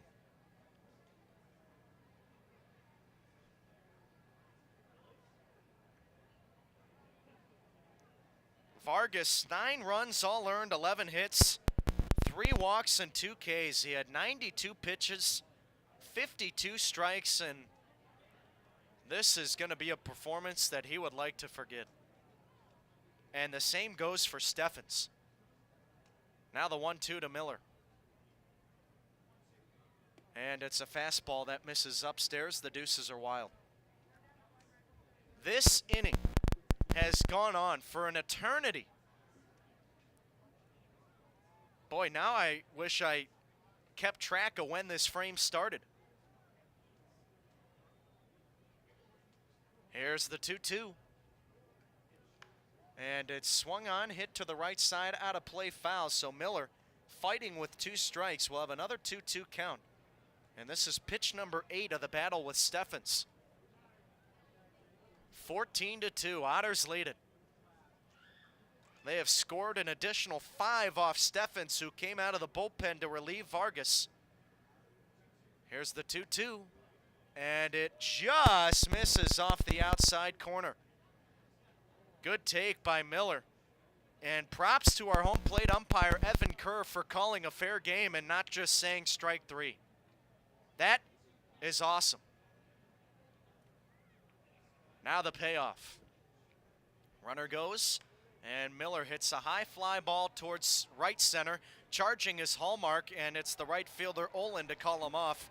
He puts it away, and this inning has finally come to a close. Evansville gets 11 on 12 hits, and they lead it 14-2 over Tri-City.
Bottom of the 5th inning, and Zach Smith back on the rubber. 14-2 Evansville. And the first pitch misses outside to Lamar Briggs, the count 1-0. Smith, 43 total pitches, 29 strikes. Well, he has the biggest lead imaginable for any starting pitcher to work with now. The 1-0 is tapped into the glove of Felix for a strike. And the foul tip makes it 1-1. 11 runs, 12 hits in the top of this inning for Evansville. Now the next pitch, and it misses down low and away.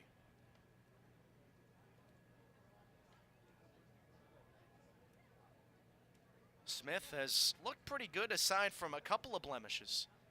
Gave up a solo homer in his last inning. He deals the 2-1. Swing and a miss, and it's now 2-2. But has a chance to work quickly and keep all the momentum for Evansville, working through the bottom third of this Tri-City order. Briggs, 0 for 1. He flew out his first time up, and he calls time using the one he has per at-bat here. The American flag still blowing out to left field. Smith deals. Swung on, weak roller out towards second. Fielded cleanly, Miller throws to first, and there's one down. So 3 plays in a row to the second baseman dating back to the 4th inning. And now it's Tyson Gingrich coming up. 14-2, Otters lead it. And it has become an absolute massacre here at Joseph L. Bruno Stadium.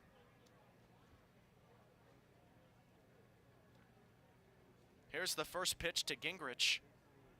And the left-handed hitting shortstop takes away 1-0.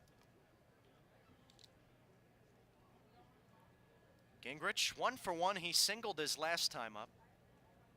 Smith ready. Gets the sign from Felix, and now the right-hander offers up. This ball swung on, launched in the air toward shallow right field, and ranging over is Peabody. He hauls it in, and there's 2 down. So, 7 pitches into this frame, and Smith now will face Elvis Peralta.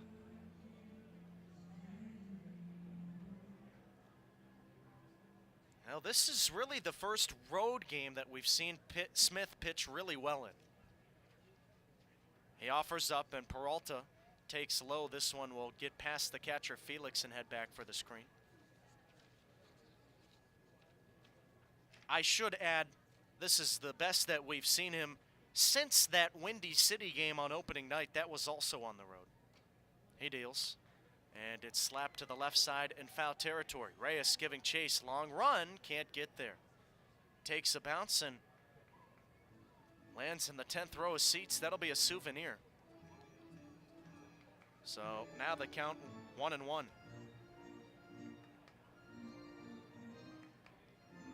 (14-2), Otters lead it.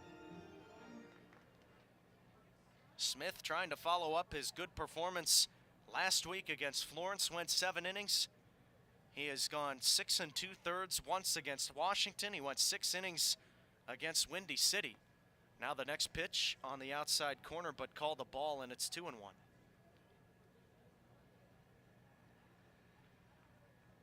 And Smith trying to add on to what has already been a great day for Evansville. The 2-1 pitch is hit high in the air, back behind the plate.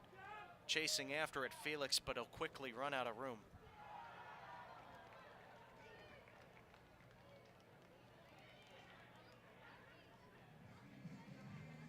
Evansville did score 20-plus runs this year already against the Gateway Grizzlies.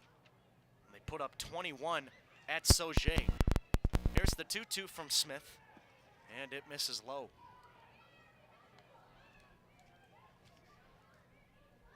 Well, they would need another touchdown to reach that marker.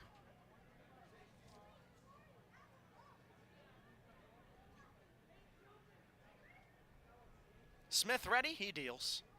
Breaking ball, swing and a miss. A 1-2-3 inning for the right-hander. We'll head to the 6th inning, and your score, Evansville 14, Tri-City 2.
Top of the 6th inning, and it's David Mendham leading it off.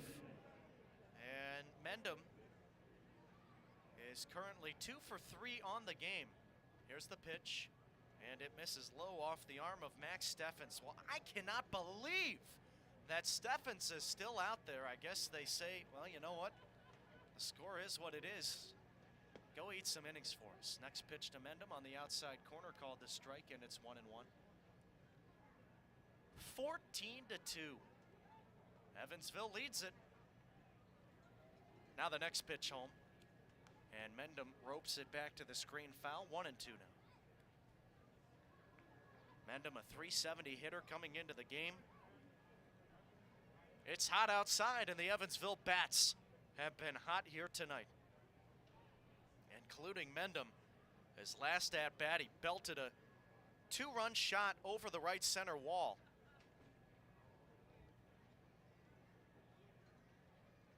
Now the next pitch. And Mendham hits it hard to the left side, down by the line, giving chase. Broderick, and this is in fair territory. It'll bounce into the corner, and Mendham is going to have another base hit. A 2-bagger to lead off this 6th inning. In all 6 innings, Evansville has come away with leadoff base hits or base runners.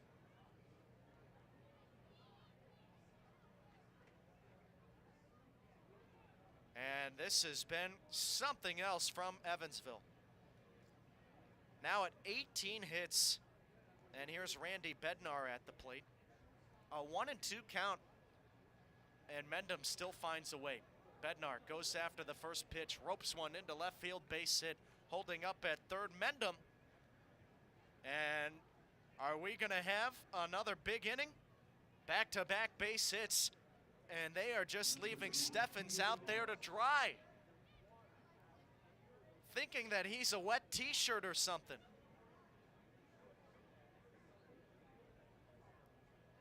Oh my goodness.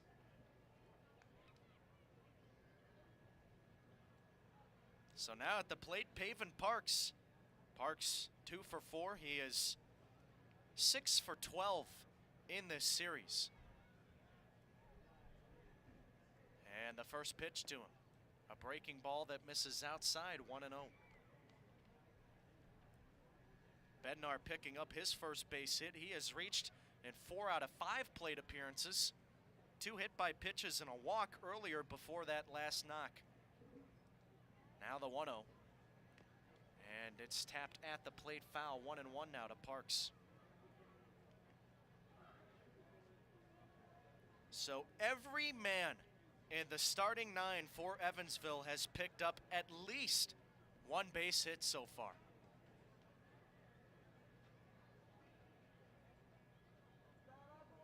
Steffens ready. He comes home. And the 1-1 is a breaking ball that misses away.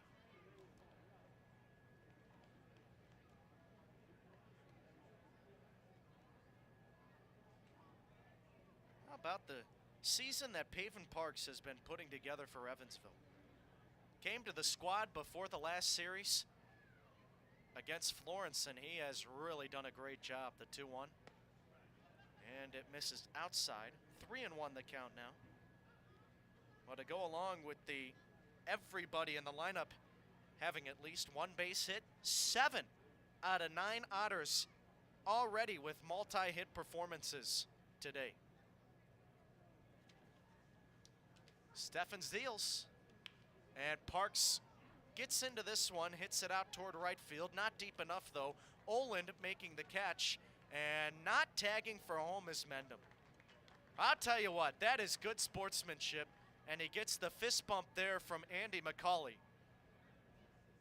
Evansville could have sent Mendham there, but showing a little bit of mercy, up 14-2. So now it'll be Yomar Reyes coming to the plate. Parks out number 1 on the flyout. Reyes 2 for 4. Righty on righty matchup. And now the pitch. Reyes lines it back to the screen foul. It's 0-1.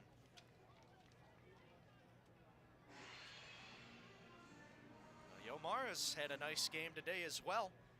Signed as a non-drafted free agent at the age of 17 years old with the Baltimore Orioles. Now the 0-1. And he hits it to the right side out of play, foul. Quickly 0-2 now. Reyes spent 6 years in their farm system, climbing the ladder to Double-A, had some excellent years at the plate. In 2017, he had 302 in high A. That was in 50 games played. Had another good season in 2019. The right-hander's pitch, and the 0-2 is a fastball way upstairs. That 2019 season, he began the year with Bowie and then only got one at-bat before being sent down. We finished the year back at high A. Here's the 1-2. And it's a ground ball out towards short. Charging is Gingrich, and he will flip it on to first. Coming in to score Mendham. So it's a fielder's choice RBI for Reyes. Make it a 6-3 putout, and Mendham makes it a 15-2 game. Up to second base, Bednar, so a runner in scoring position with 2 down. And it's Anthony Calarco at the plate.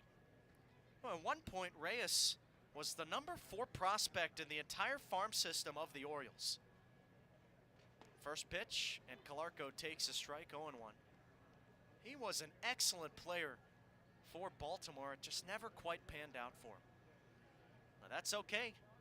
He has been a great addition to the Otters lineup the last several years. Now the 0-1. And Calarco takes a fastball inside.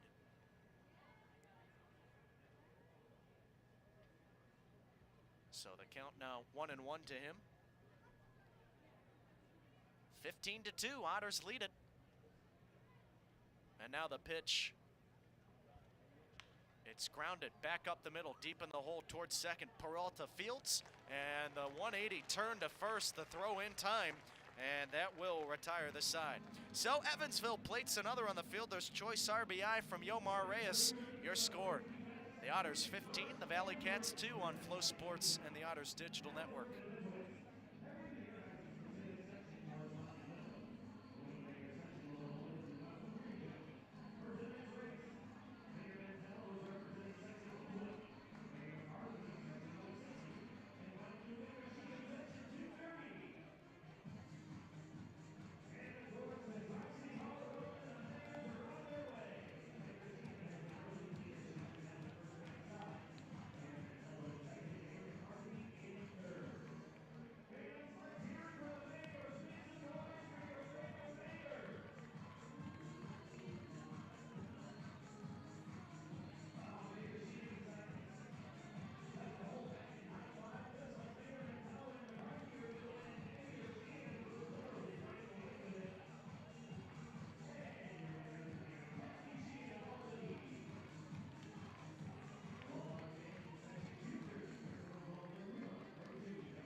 Top of the order for Tri-City, and we're in the bottom of the 6th inning.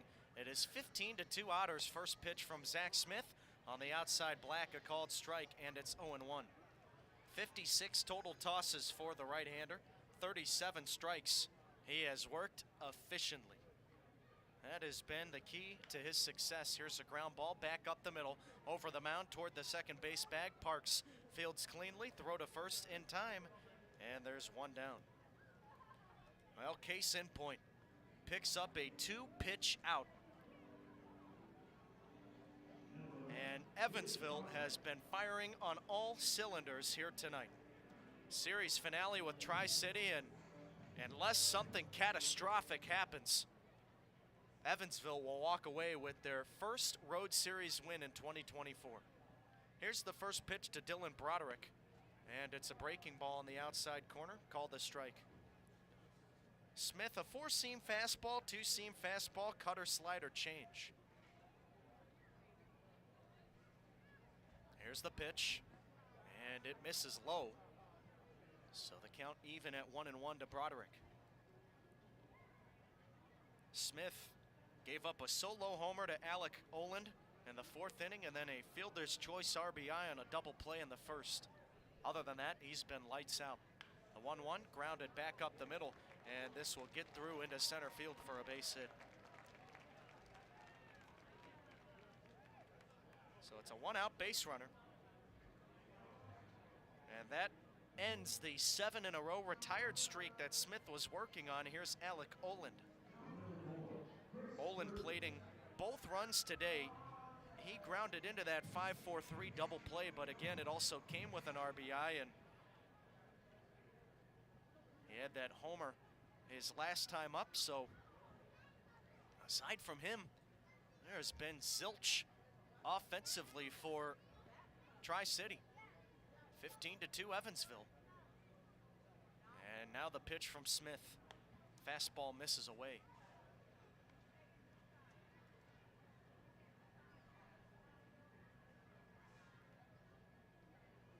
Oland, a .269 hitter on the year coming into the game. Smith ready, he offers up. And it's a fastball at the knees, called a strike. 25 RBIs on the year for Oland. That's pretty good. Now the 1-1 home. Breaking ball just a little bit low. Well, Evansville will return home after this weekend. They'll, of course, have Monday off. And then on Tuesday, they'll begin a 9-game home series. Here's the pitch, and it misses outside, so the count now 3 balls and a strike to Oland.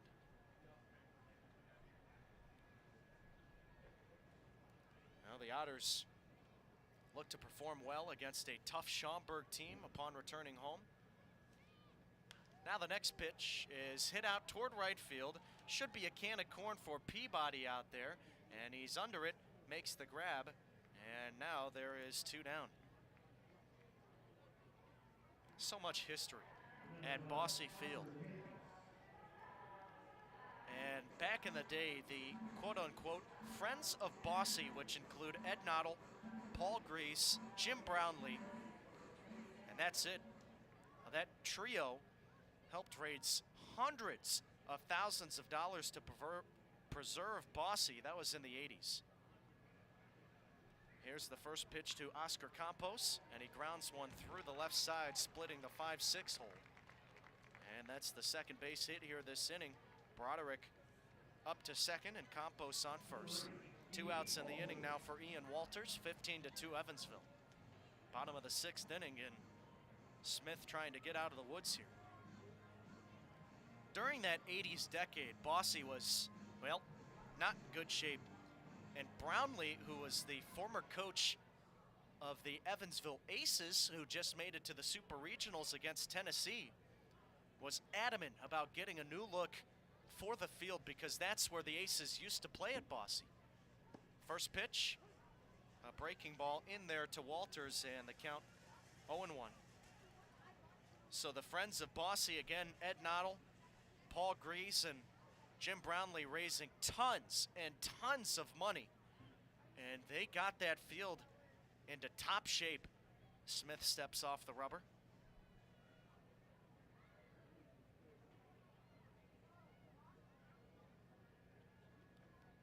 And the Aces started playing there after the Evansville Triplets left.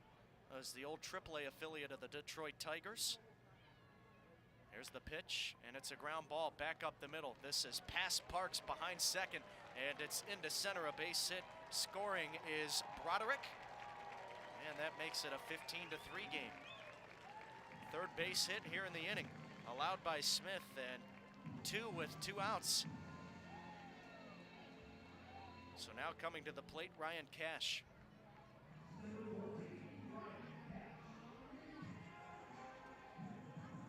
In the 90s, Bosse Field actually helped UE make huge strides in the program, and so much so that the Missouri Valley Conference tournament was played at Bosse. That was in 1998. First pitch on the outside corner to strike, or to Cash rather, a called strike, 0-1. That 98 season was actually the last time Evansville played at Bosse as their regular home field. Here's the 0-1. Breaking ball misses just a little bit outside, and the count 1-1. But those strides for Evansville may not have happened if Jim Brownlee and the rest of the Friends of Bosse did not take it upon themselves to try to raise money. And who knows if Bosse would even still be around. Here's the 1-1. Swung on, ground ball back up the middle again. Lunging stop by Parks. 180 throw to first, and Mendham keeps his foot on the bag. They got him. Mike Corbett calling him out, and Cash throwing his helmet down in disbelief about the call. That'll do it. Here in the 6th, 2 runners stranded. One comes in to score for the ValleyCats, and it is 15-3. Evansville will take it to inning number 7.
What in the world is going on here, folks? Oh, this is unbelievable, an absolute travesty. And the call, 5 minutes later, 5 minutes later, overturned. And we are still in the bottom of the 6th inning. I do not believe my eyes. This is an absolute joke. Andy McCauley arguing with the home plate umpire, Evan Kerr. How in the world Do you overturn that call? I don't care that it's 15-3. That is terrible. Is that even allowed? If you're going to overturn the call, why did it take you so long to do so? What in the world is happening here? This is ridiculous. And, well, the bases will be loaded.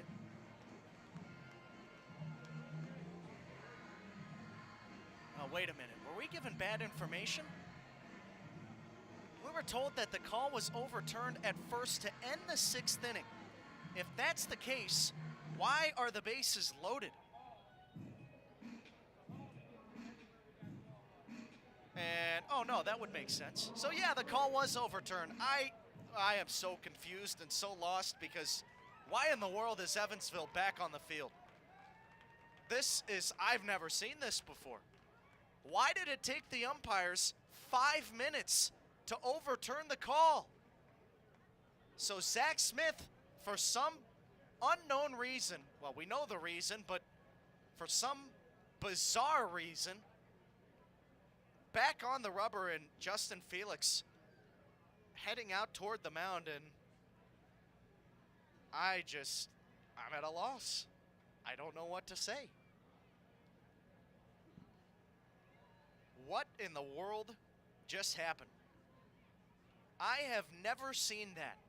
The pitcher was throwing warm-up pitches, Max Steffens, for Tri-City. He came back off the mound, as did the entire Tri-City defense, leaving the field, and then Evansville came back out. What? All right. Well, the bases are loaded for Lamar Briggs. Smith ready, the pitch.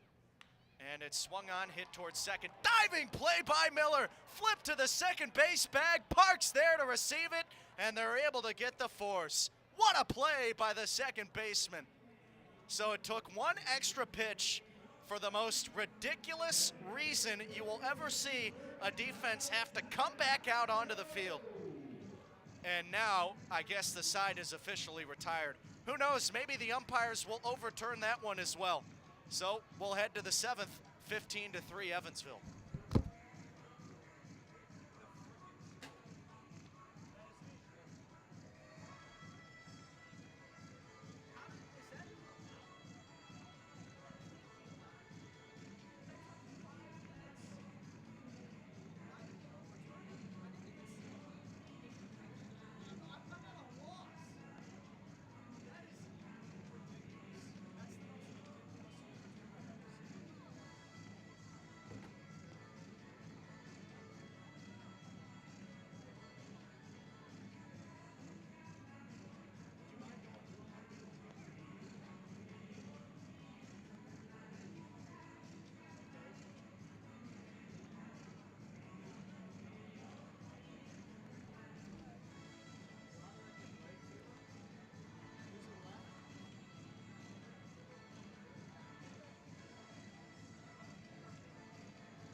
Well, we have finally reached the top of the 7th inning, and this time it is for certain.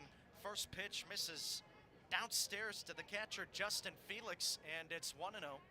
15-3, Evansville leads it, and Max Steffens' next pitch, again, downstairs and away. We have some defensive changes. Robbie Merced is now at short, and in left field, it is the catcher, Chris Burgess. Next pitch to Felix. A fastball away, 3-0. And moving over to right is Dylan Broderick. So The catcher now in left field. None of this game has made sense. 3-0 pitch misses away. It's a 4-pitch walk. And Felix has reached base all 5 times at the plate. A guy who came in hitting 149 with a 286 on base is 3 for 3 with a home run, another RBI single, and then a second single on top of that. 3 runs scored, a hit by pitch and a walk. Here's Mike Peabody. First pitch to him, misses outside, and it's 1-0. 5 straight balls to begin this inning for Steffens. Righty on lefty matchup. Steffens ready, and it's a swing and a miss on the next pitch. Well, I am baffled to see Steffens back out there on the mound. He gave up 5 runs in the 5th and another in the last inning. Here's the 1-1, and Peabody sends it back to the screen foul. It's 1-2.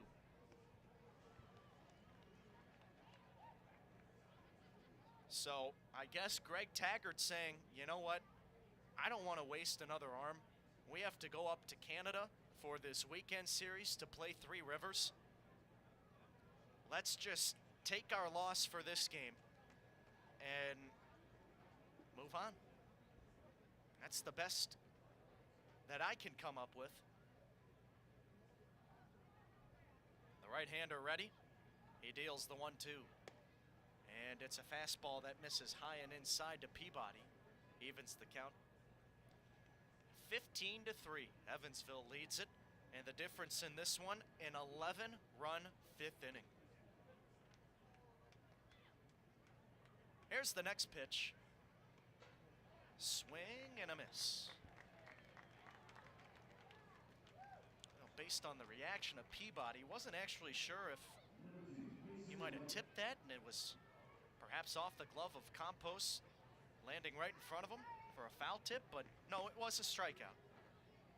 And now there's a runner on first for Mason White. White into his 7th plate appearance here tonight. First pitch, and it swung on, hit down the third base side, just foul. It was fisted down the line, and White almost pulled it inside the white chalk, which would have been extra bases. Instead, it's 0-1.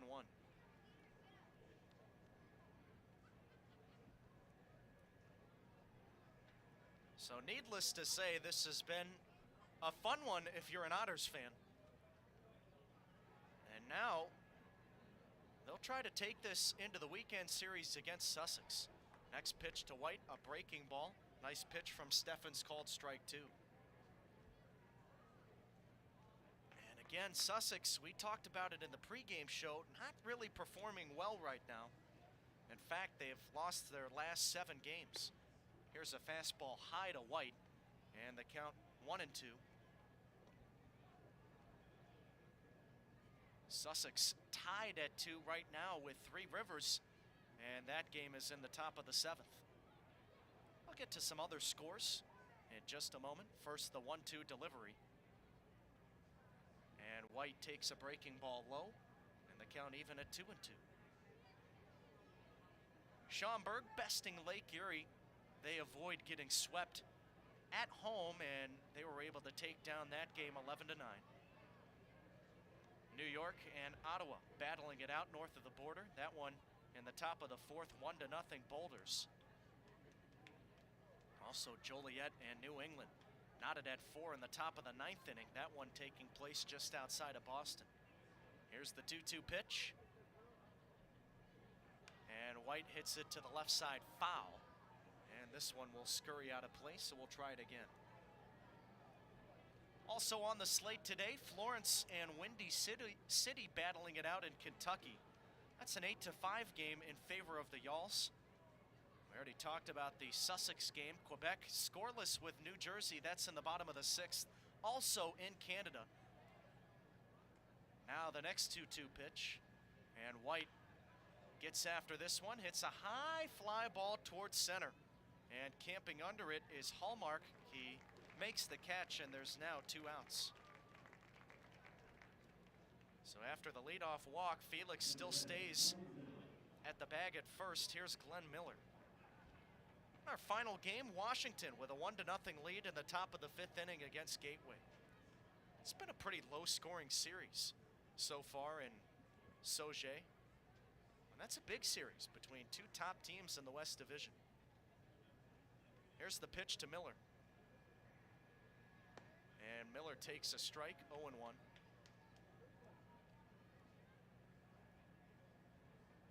Miller has one base hit here today. He has reached base twice. 1 for 4. And now the next pitch to him. Fastball upstairs, and it's 1-1. He and Randy Bednar, the only two Otters to not have multi-hit games here tonight. The Otters 15 runs, 19 knocks, no errors. Here's the pitch. And Miller skies one toward the right side out of play. And it will land in the last row of seats. It'll be a souvenir. Tri-City, 3 runs, 7 hits, 3 errors in the field. This has been a bad series defensively for Tri-City. Here's the 1-2, and it misses below the knees, and the deuces are now wild. The ValleyCats had 1 error yesterday. They also had an error in the series opener and make it 5, including the 3 on the entire series today.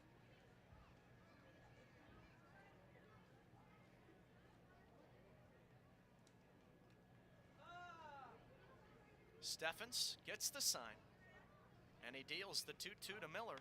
Swung on, shot toward the right side, fouling out of play. We'll try it again.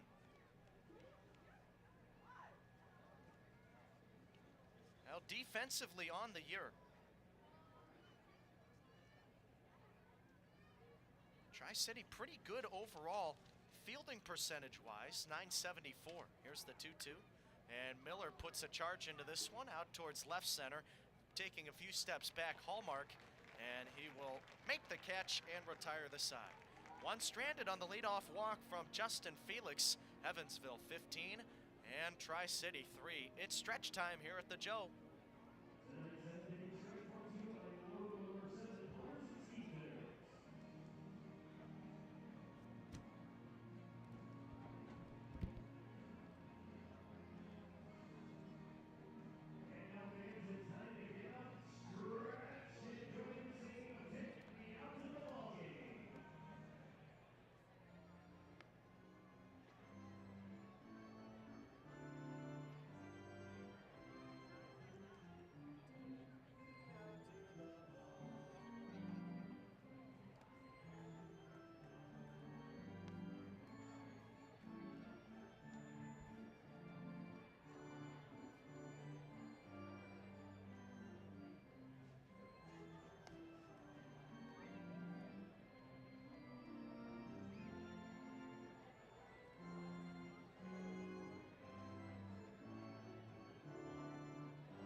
(8-9-1) in the order.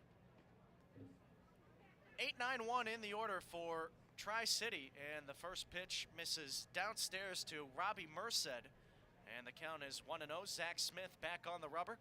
We're in the bottom of the 7th, and it's 15-3 Evansville. Here's the next pitch. And it misses downstairs, the count 2-0. Well, Tyson Gingrich being yanked out of the game. He was 1 for 2 before he exited. And Merced now in his first at-bat. The pitch, and it's tapped off the catcher, Justin Felix. Foul ball, and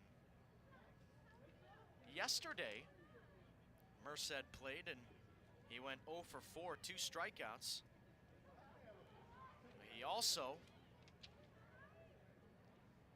played in the last series against New York. He did not see time in the series opener.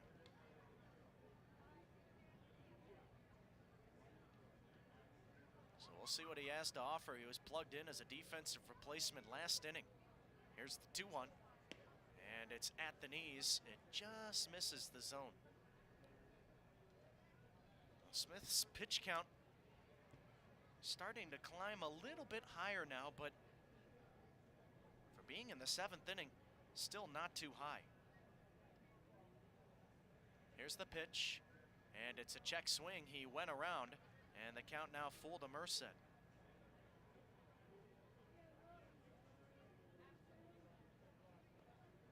Came into this inning with just 71 total pitches. So he has done a nice job. Next pitch slapped to the right side and out of play. Smith allowing 3 runs in the game today, 1 coming in the last inning, another one in the 4th, and 1 in the 1st. Trying to preserve that quality start by keeping Tri-City off the board here. Next pitch is a fastball that misses upstairs, ball 4. So a good at-bat for Merced. He'll head down to first base. Here comes Elvis Peralta to the plate. If you don't know what a quality start is, it is when a pitcher goes 6 innings or more, allowing no more than 3 runs. Smith has already done that on 3 separate occasions this year. And the first pitch is slapped to the left side, foul by Peralta, 0-1. 15-3 Otters lead it. One was on opening night against Windy City, the next on May 22nd against Washington, and Smith's last quality start in his last outing. Here's the 0-1 home, and it's a fastball in the outside corner, called the strike. Peralta 0 for 2, a couple of strikeouts. Runner on first, nobody out here in the 7th. Evansville trying to slam the door on this series. Here's the 0-2. And it's slapped to the left side, out of play. Tri-City taking the series opener 9-2, and then Evansville putting up 4 runs in the top of the 9th inning yesterday after already having a 2-1 lead, and they won 6-1. Now they lead 15-3 here in the series finale. Smith offers up the 0-2, and it's a chopper back over the mound towards second. Parks steps on the bag for 1, throw to first, double play.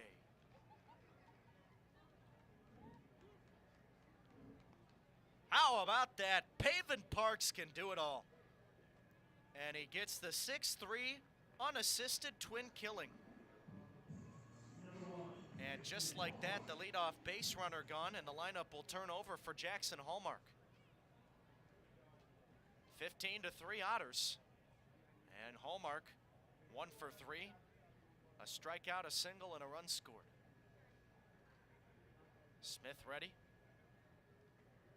He deals. Swing and a miss, 0-1. Well, Zach Smith getting the opening day start. But I think that Andy McCauley and Max Peterson thought that he would be the number 2 guy. Braden Scott being the number 1, the quote-unquote ace, the 0-1. And it's a breaking ball low. But Zach Smith has really stepped up this year. And he has done a nice job again here tonight. That's not to say that Braden Scott hasn't. But the 1-1 coming is a swing and a miss. The two together have been really, really good for Evansville. Scott's next appearance should be in the middle game on Saturday against Sussex. Johan Castillo will toe the rubber in the series opener against the Miners. The 1-2, breaking ball misses low. And that should be another tester for Evansville, especially after there was 2 series wins now for the Otters against Florence over the weekend, and, well, unless again something terrible happens here against Evansville, or against Tri-City, excuse me. 2-2, a fastball high, and the count full.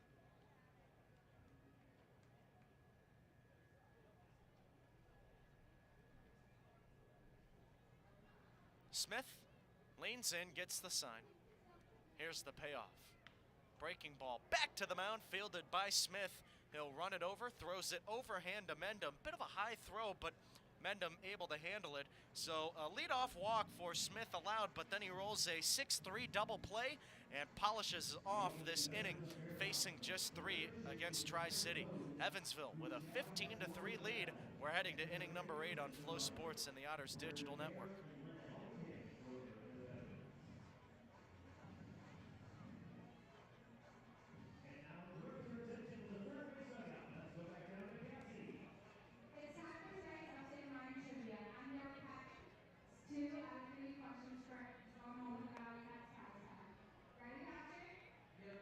First question. What's the ValleyCats' main fifth inning drag song? A, Hawkeye Joe, B, Shake It Off, C, Unwritten, or D, Parking USA? That's correct. Next question. When was the last time the ValleyCats won their league? A, 2016, B, 2017, C, 2018, or D, 2019? That's correct. And last question. Who was the most recent ValleyCats to get signed to an MLB affiliate contract? A, Carson McCusker, B, Bradley Bell, C, Kumar Rocker, or D, Rick Murphy? A, Carson McCusker. And that's right, with the athlete, he's going home with a big card, Christian Upson Mile. Wait, Kumar Rocker used to play? He was a stud in Vanderbilt. Wait, in 22? That was when the team was in the Frontier Leagues.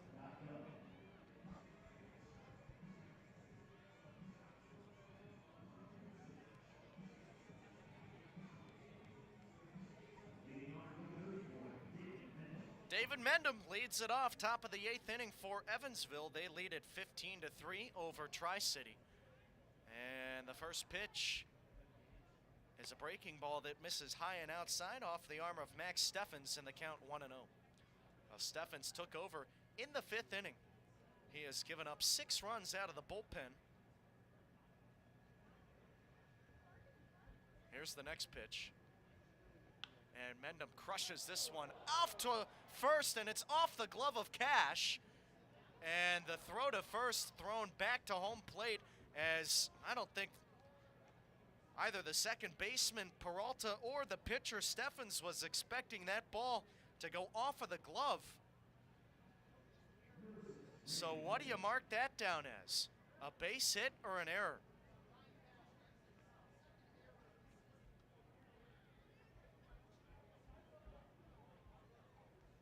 Well, I guess they're going to mark it down as an error. That ball was smoked, but it was in the glove of Ryan Cash.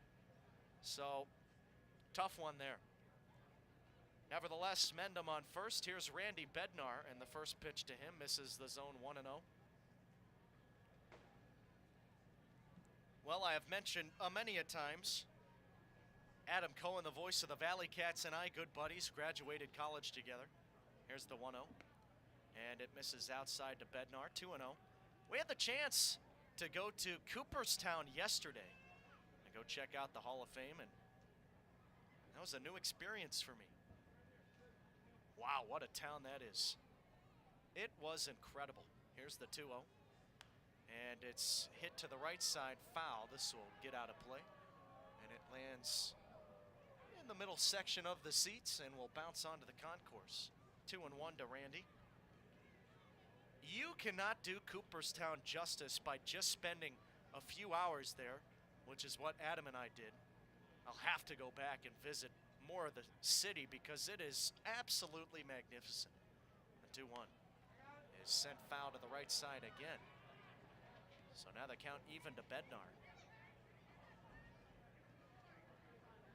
So much history. So much history. And it's really cool because a lot of the shops that are on the street of the Hall of Fame are all baseball shops. Here's the 2-2. And it's popped up into the infield toward the right side near the first base bag. Cash charging, and he crosses back over into fair territory right across the white chalk to make the catch, and there's one down. So the first baseman redeeming himself after the error.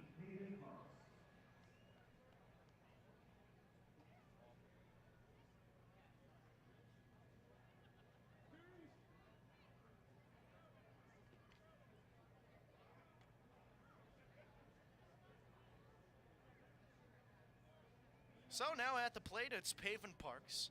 First pitch from the right-hander, and Parks lines it back to the screen. But going on about Cooperstown, they have, of course, the Doubleday Field, which is one of the oldest ballparks in America. That has a lot of history in itself, and I would highly encourage you to check that one out online, or if you have a chance to go to Cooperstown, do it there. Here's the 0-1 to Parks, and it misses high, a fastball.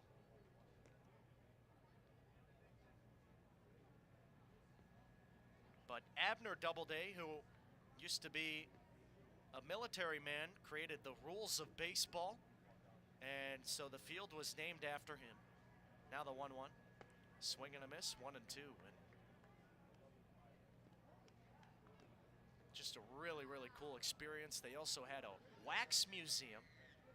Adam and I didn't get a chance to check that one out, but looked like they had a lot of really cool stuff there. And of course, just the Hall of Fame itself. You go in and you think, oh, well, it's not actually that big. But then you start to explore and it's like a maze. Here's the 1-2. Swing and a miss. Parks down on strikes. He's out number 2. And now it'll be Yomar Reyes at the plate. Runner on first. Top of the 8th inning, 15-3 Evansville. The Hall of Fame has put together a really cool video that lasts about 15 to 20 minutes that you get to see for free. Well, not for free. You pay $30 to get in there. But once you're in there, it's a free movie. Reyes goes after the first pitch and skies one down by the line and right. Backing up is the second baseman, and Peralta just crosses the line and makes the catch in foul territory. The inning is over. That was also a really cool movie as well. It had so many old-timey videos, and then it turned it into the new age of baseball to connect the two generations. Multiple generations, I guess, way before just 2 generations, but just a treat to go out there. So we'll head to the bottom of the 8th. Evansville 15, Tri-City 3 on Flow Sports and the Otters Digital Network.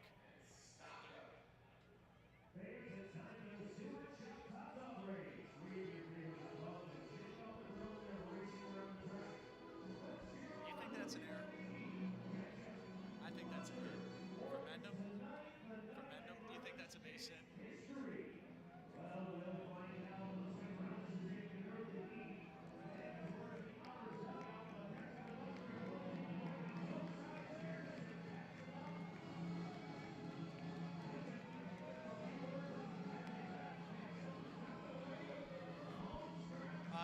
Yep, that's Chip Korbacher.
Dylan Broderick will bat here to begin this bottom of the 8th inning, and it is Chip Korbacher on the rubber. First pitch from the first reliever, and it's a fastball that misses at the shoe tops. Broderick gets out of the way, and it heads back toward the screen. Count 1-0. Korbacher, the right-hander, taking over for Zach Smith, and we'll get you the final line after the pitch. Here it is. On the inside corner, taken for a strike, 1-1. Smith, 7 innings, gave up 3 runs, all earned on 7 hits, 1 walk, and 3 strikeouts. Well, you talked about the walks earlier this game, and he was able to limit them here tonight. Next pitch outside, 2-1. Smith putting together his 4th quality start of the year. Korbacher ready. He offers up, and it's a breaking ball inside, 3-1. Broderick, the left-handed hitting right fielder now, started this game in left, and then was moved over to right a couple of innings ago defensively. Here's the pitch, and it is at the knees, taken for a strike, and the count now full.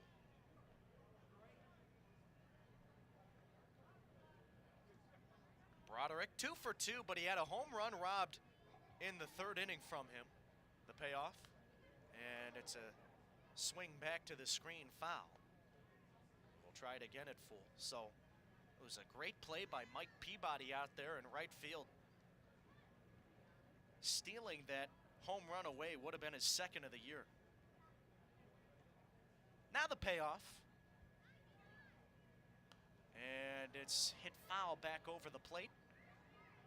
We'll try it again at 3-2. 15-3, Evansville leads it. Looking to secure their first road series win of the 2024 season. Korbacher ready. He offers up. And again, it's hit foul to the left side, out of play. So we'll have another 3-2 count. Korbacher, a 4-seam fastball and a slider. Just 2 pitches in the arsenal. He has seen 2 appearances on the mound, 1 2/3 prior innings, no earned runs. The payoff, inside, ball 4.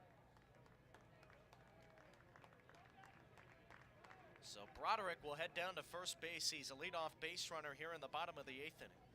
And Alec Oland will come to the plate now. Well, never mind, we'll have a pinch hitter. So it's going to be Chris Burgess, who actually will see his first at bat after coming on as a defensive replacement earlier in the game. So he took over in left field, which pulled Alec Oland out of the game when Broderick moved over to right. And the pitch misses low to him, so it's 1-0. So Burgess getting his first at bat of the game. Korbacher steps and delivers. And it's a breaking ball on the outside corner, taken for a strike to even the count. Evansville will close out this series tonight against Tri-City, and then they will move out to New Jersey near Sussex County to take on the Miners this weekend. The 1-1. Breaking ball at the knees, called strike 2.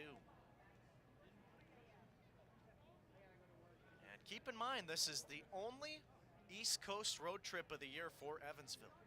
The furthest east after this game that they will go, or after this week, I should say, is Washington.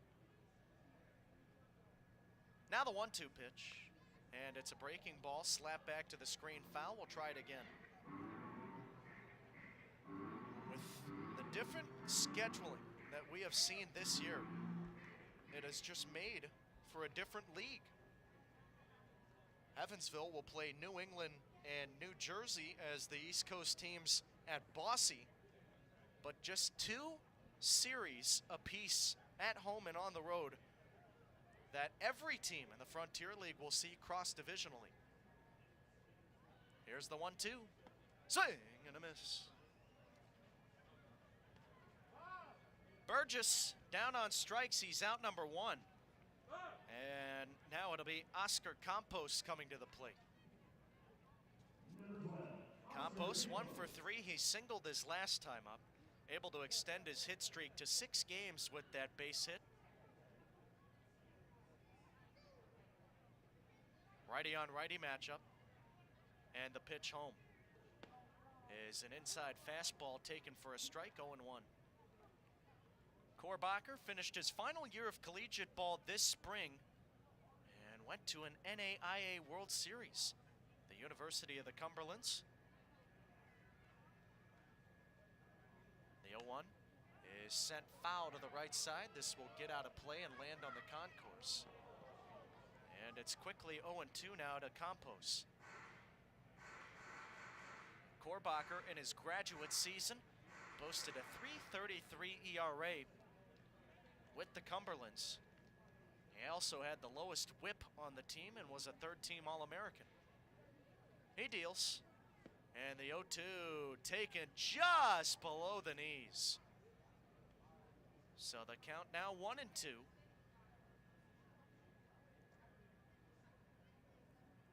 Runner on first, 1 down, and we're in the bottom of the 8th. The right-handed hitting catcher awaits the pitch. Here it is. At the knees, called strike 3. Back-to-back strikeouts for Chip Korbacher out of the bullpen. And after that leadoff walk, Broderick still on first, and now it's Ian Walters coming up. 15-3, Evansville leads it.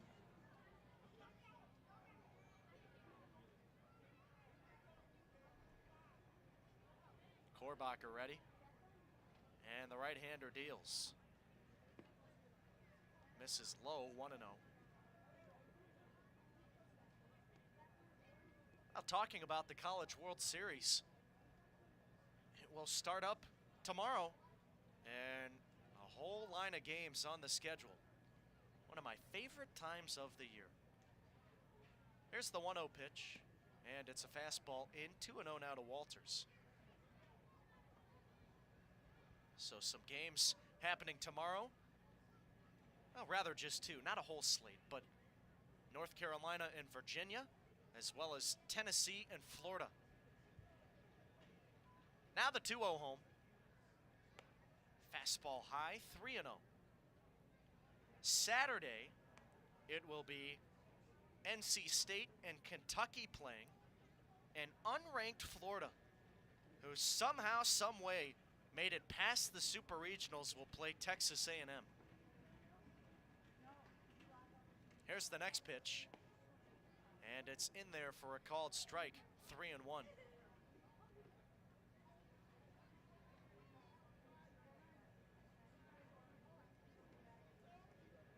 Korbacher, the right-hander, working quickly now, and the 3-1 pitch is swung on, ripped into right center, and this is going to get down for at least a base hit. Cut off in the gap, a sliding Peabody, gets it back into the infield.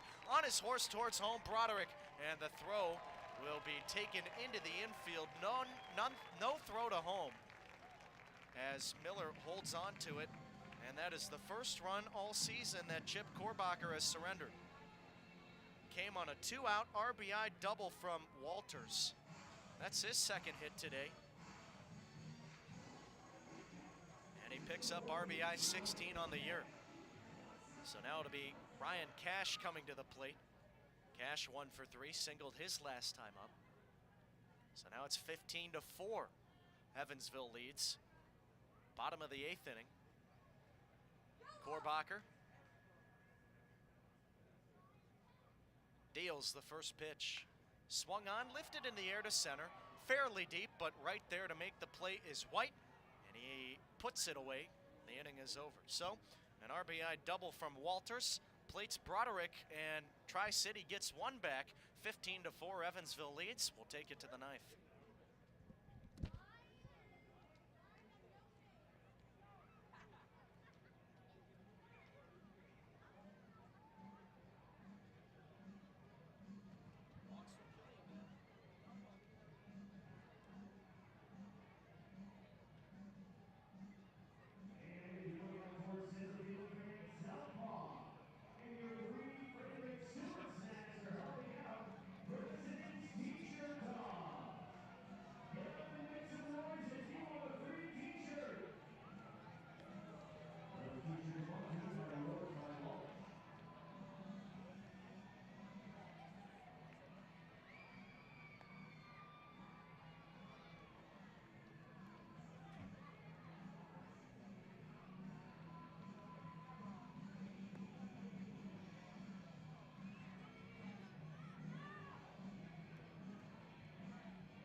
Top of the ninth inning, and the first pitch to Anthony Calarco misses outside. We have a new arm on the mound, Kyle Novak. Here's the pitch, and it's inside.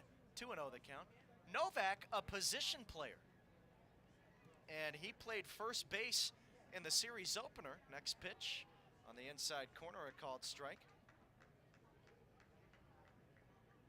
Novak yesterday was the DH. Calarco hits the next pitch a ton toward right, but this is foul. And the count 2-2. So we have a position guy out on the mound in this 15-4 blowout. Evansville leads. And now the 2-2 home. And Calarco pops it up onto the infield. And the shortstop calling for it. Merced puts it away. And there's one down. So, has to be an exciting moment for him. And I don't know if Novak has ever pitched before. But, again, Novak typically either the designated hitter or a guy who plays first base. So now at the plate, Justin Felix. First pitch on the outside corner called the strike. Well, Felix trying to reach base for the 6th time here tonight. The pitch. Swing and a miss, and it's 0-2. Felix 3 for 3 with a home run, an additional RBI on top of that. 2 singles, a walk, and a hit by pitch. 0-2, swung on and hit back to the screen, foul. And we'll try it again at 0-2.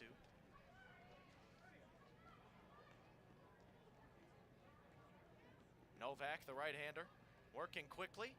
And now the next pitch is a breaking ball shot out towards short, taken on a bounce, bobbled by Merced, throw to first, not in time. So that has got to be a base hit. Tough play for the shortstop. It was a smash toward him, and the way it bounced off the dirt kind of leaped toward him awkwardly. And if that is a base hit, that's base hit number 20 for Evansville. First pitch to Mike Peabody, sent back to the screen, foul, and it's 0-1. No official decision from the scorer, but they are going to say it's a hit. So how about that? Here's the next pitch, and Peabody takes one outside. 1-1 the count. Justin Felix, a 4 for 4 day. He has reached base 6 times. In 6 total plate appearances. The 1-1 is sent in the air towards center field. Peabody not happy as he tosses his bat to the first base dugout, and there to make the grab out in center is Hallmark. So Peabody out number 2, now coming to the plate, Mason White. Well, once again, it is 7 Otters tonight to have multi-hit games. White one of them. He is 3 for 6, goes after the first pitch, hits it a ton to right, and this is off the wall, and it will roll out toward right center field. Broderick picks it up, throws it back into second, but not before White has a double. A 4-hit game for White, and up to third base is Felix. So now it'll be Glenn Miller coming to the plate. He is one of 2 Otters tonight to not have a multi-hit game, but he has a chance to get that feat here.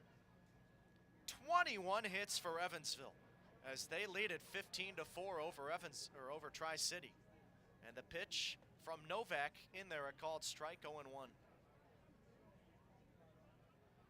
It has been an absolute massacre here at the Joe. The pitch. Ground ball back up the middle towards second. Charging is Merced. He fields it, throws to first, and that'll do it. So a couple of runners in scoring position stranded for the Otters. We're heading to the bottom of the 9th. One final chance for Tri-City. It's 15-4.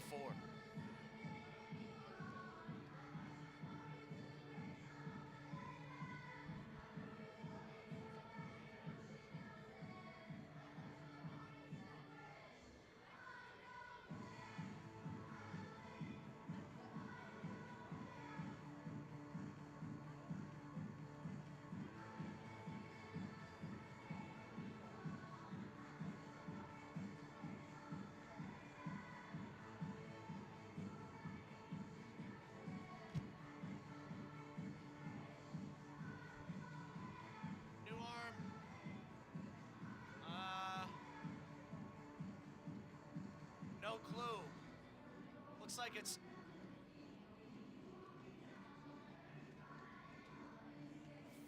Oh, it's Ryan Wiltz, the new guy.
Bottom of the ninth inning, and it is 15-4 Evansville over Tri-City. It will be a new arm. Ryan Wiltz making his Otters debut. First pitch swinging for Lamar Briggs, and he hits this one a ton. High, deep toward left center at the wall, and making the catch, Mason White, one down. Well, a bit of a scare for Wiltz in his first pitch with Evansville. And this is actually his first professional appearance.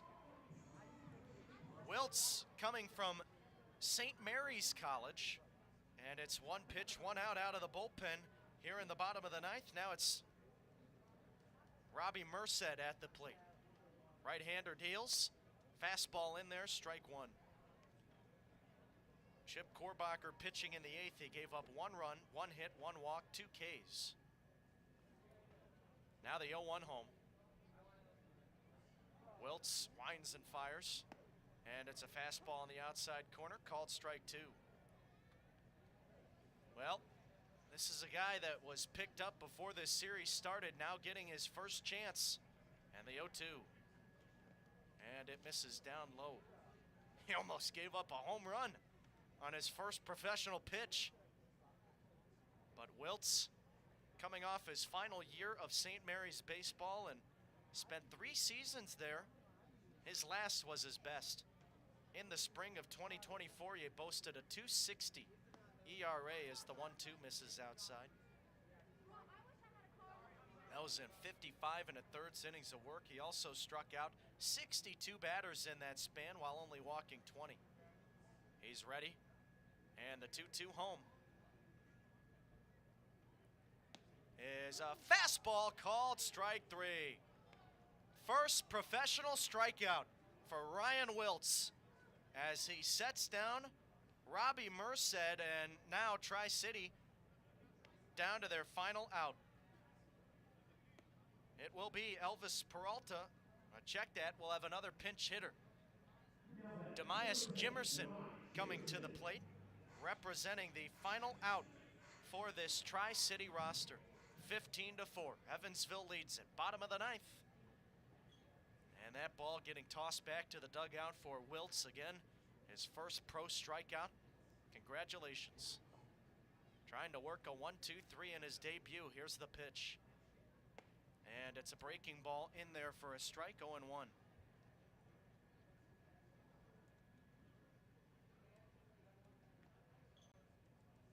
The right-hander gets the sign, into the motion, back to it.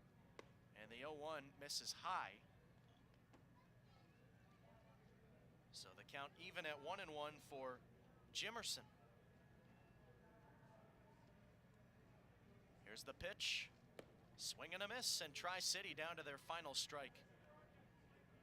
Post-game show on the recap coming your way next on Flow Sports and the Otters Digital Network, so stay with us. Wiltz into the wind. And now the pitch, a ground ball hit out towards short, deep in the hole, backhanded by Parks. Long throw to first, ball game. Evansville with their first road series win of the year. And your final score tonight at the Joe, the Otters 15, the ValleyCats 4.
The Otters winners in this one, and they pick up the series win in the rubber match against the Tri-City ValleyCats here at Joseph L. Bruno Stadium.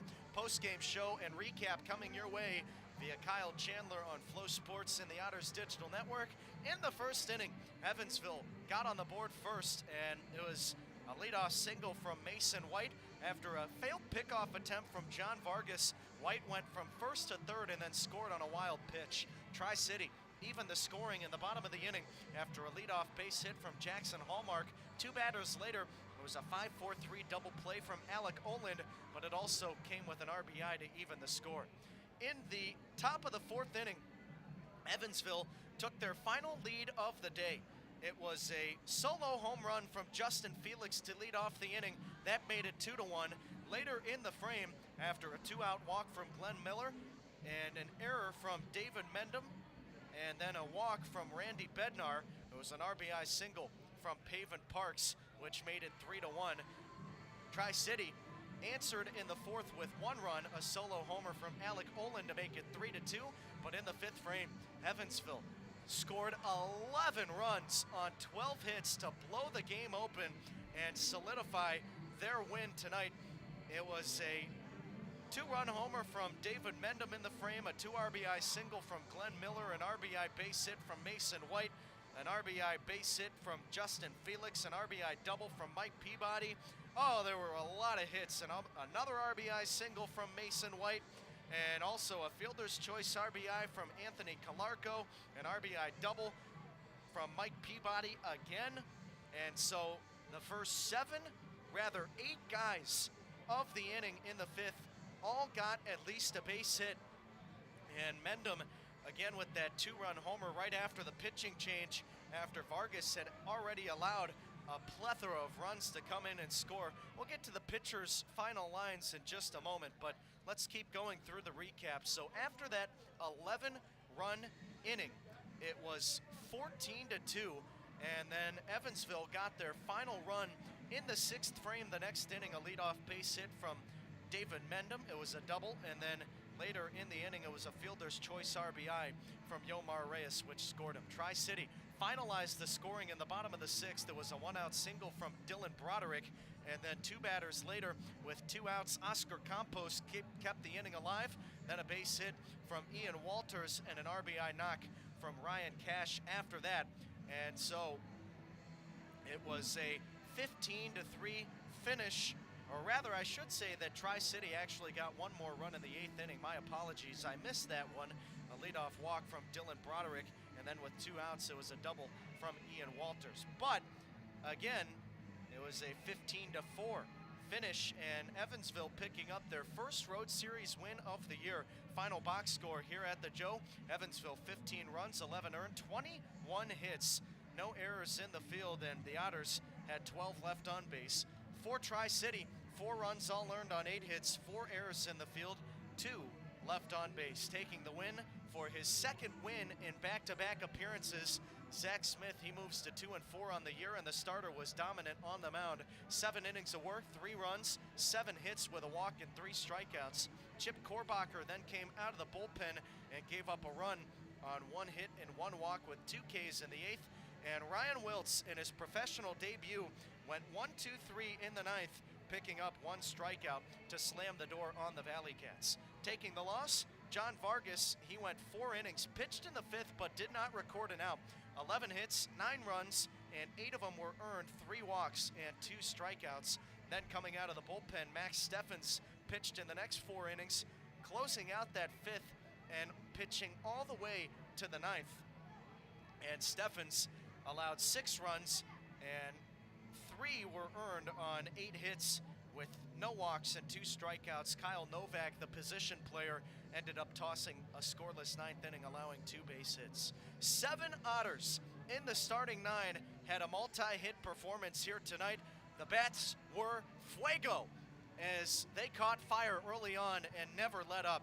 Final time of today's game, 2 hours and 54 minutes. 2,380 people came out to see it. It was absolutely beautiful at the ballpark, but it was hot at the Joe. It was 85 degrees and sunny skies for our game time temperatures. And I'll tell you what, you could feel the heat coming into the press box. I can only imagine how it was down on the concourse and in the seats. Right now, 78 degrees and partly cloudy skies. Well, the Evansville Otters picking up back-to-back series wins after taking down the Florence Yalls last weekend, and then again here today in the rubber match against Tri-City, taking them down as well, 2-1. The Otters now 2-2 in rubber matches, and they'll look to keep their success going against the Sussex County Miners. Tomorrow, that series opens up with a 7:05 first pitch at Skyland Stadium, and you can catch all the action on Flow Sports and the Otters Digital Network. One final time, your final score tonight: Evansville 15, Tri-City 4. We want to thank you all so much for tuning in to tonight's broadcast, and we hope to see you again tomorrow. But until then, please stay safe. Enjoy the rest of your night. And this is Kyle Chandler saying one more time, most importantly, God bless everybody.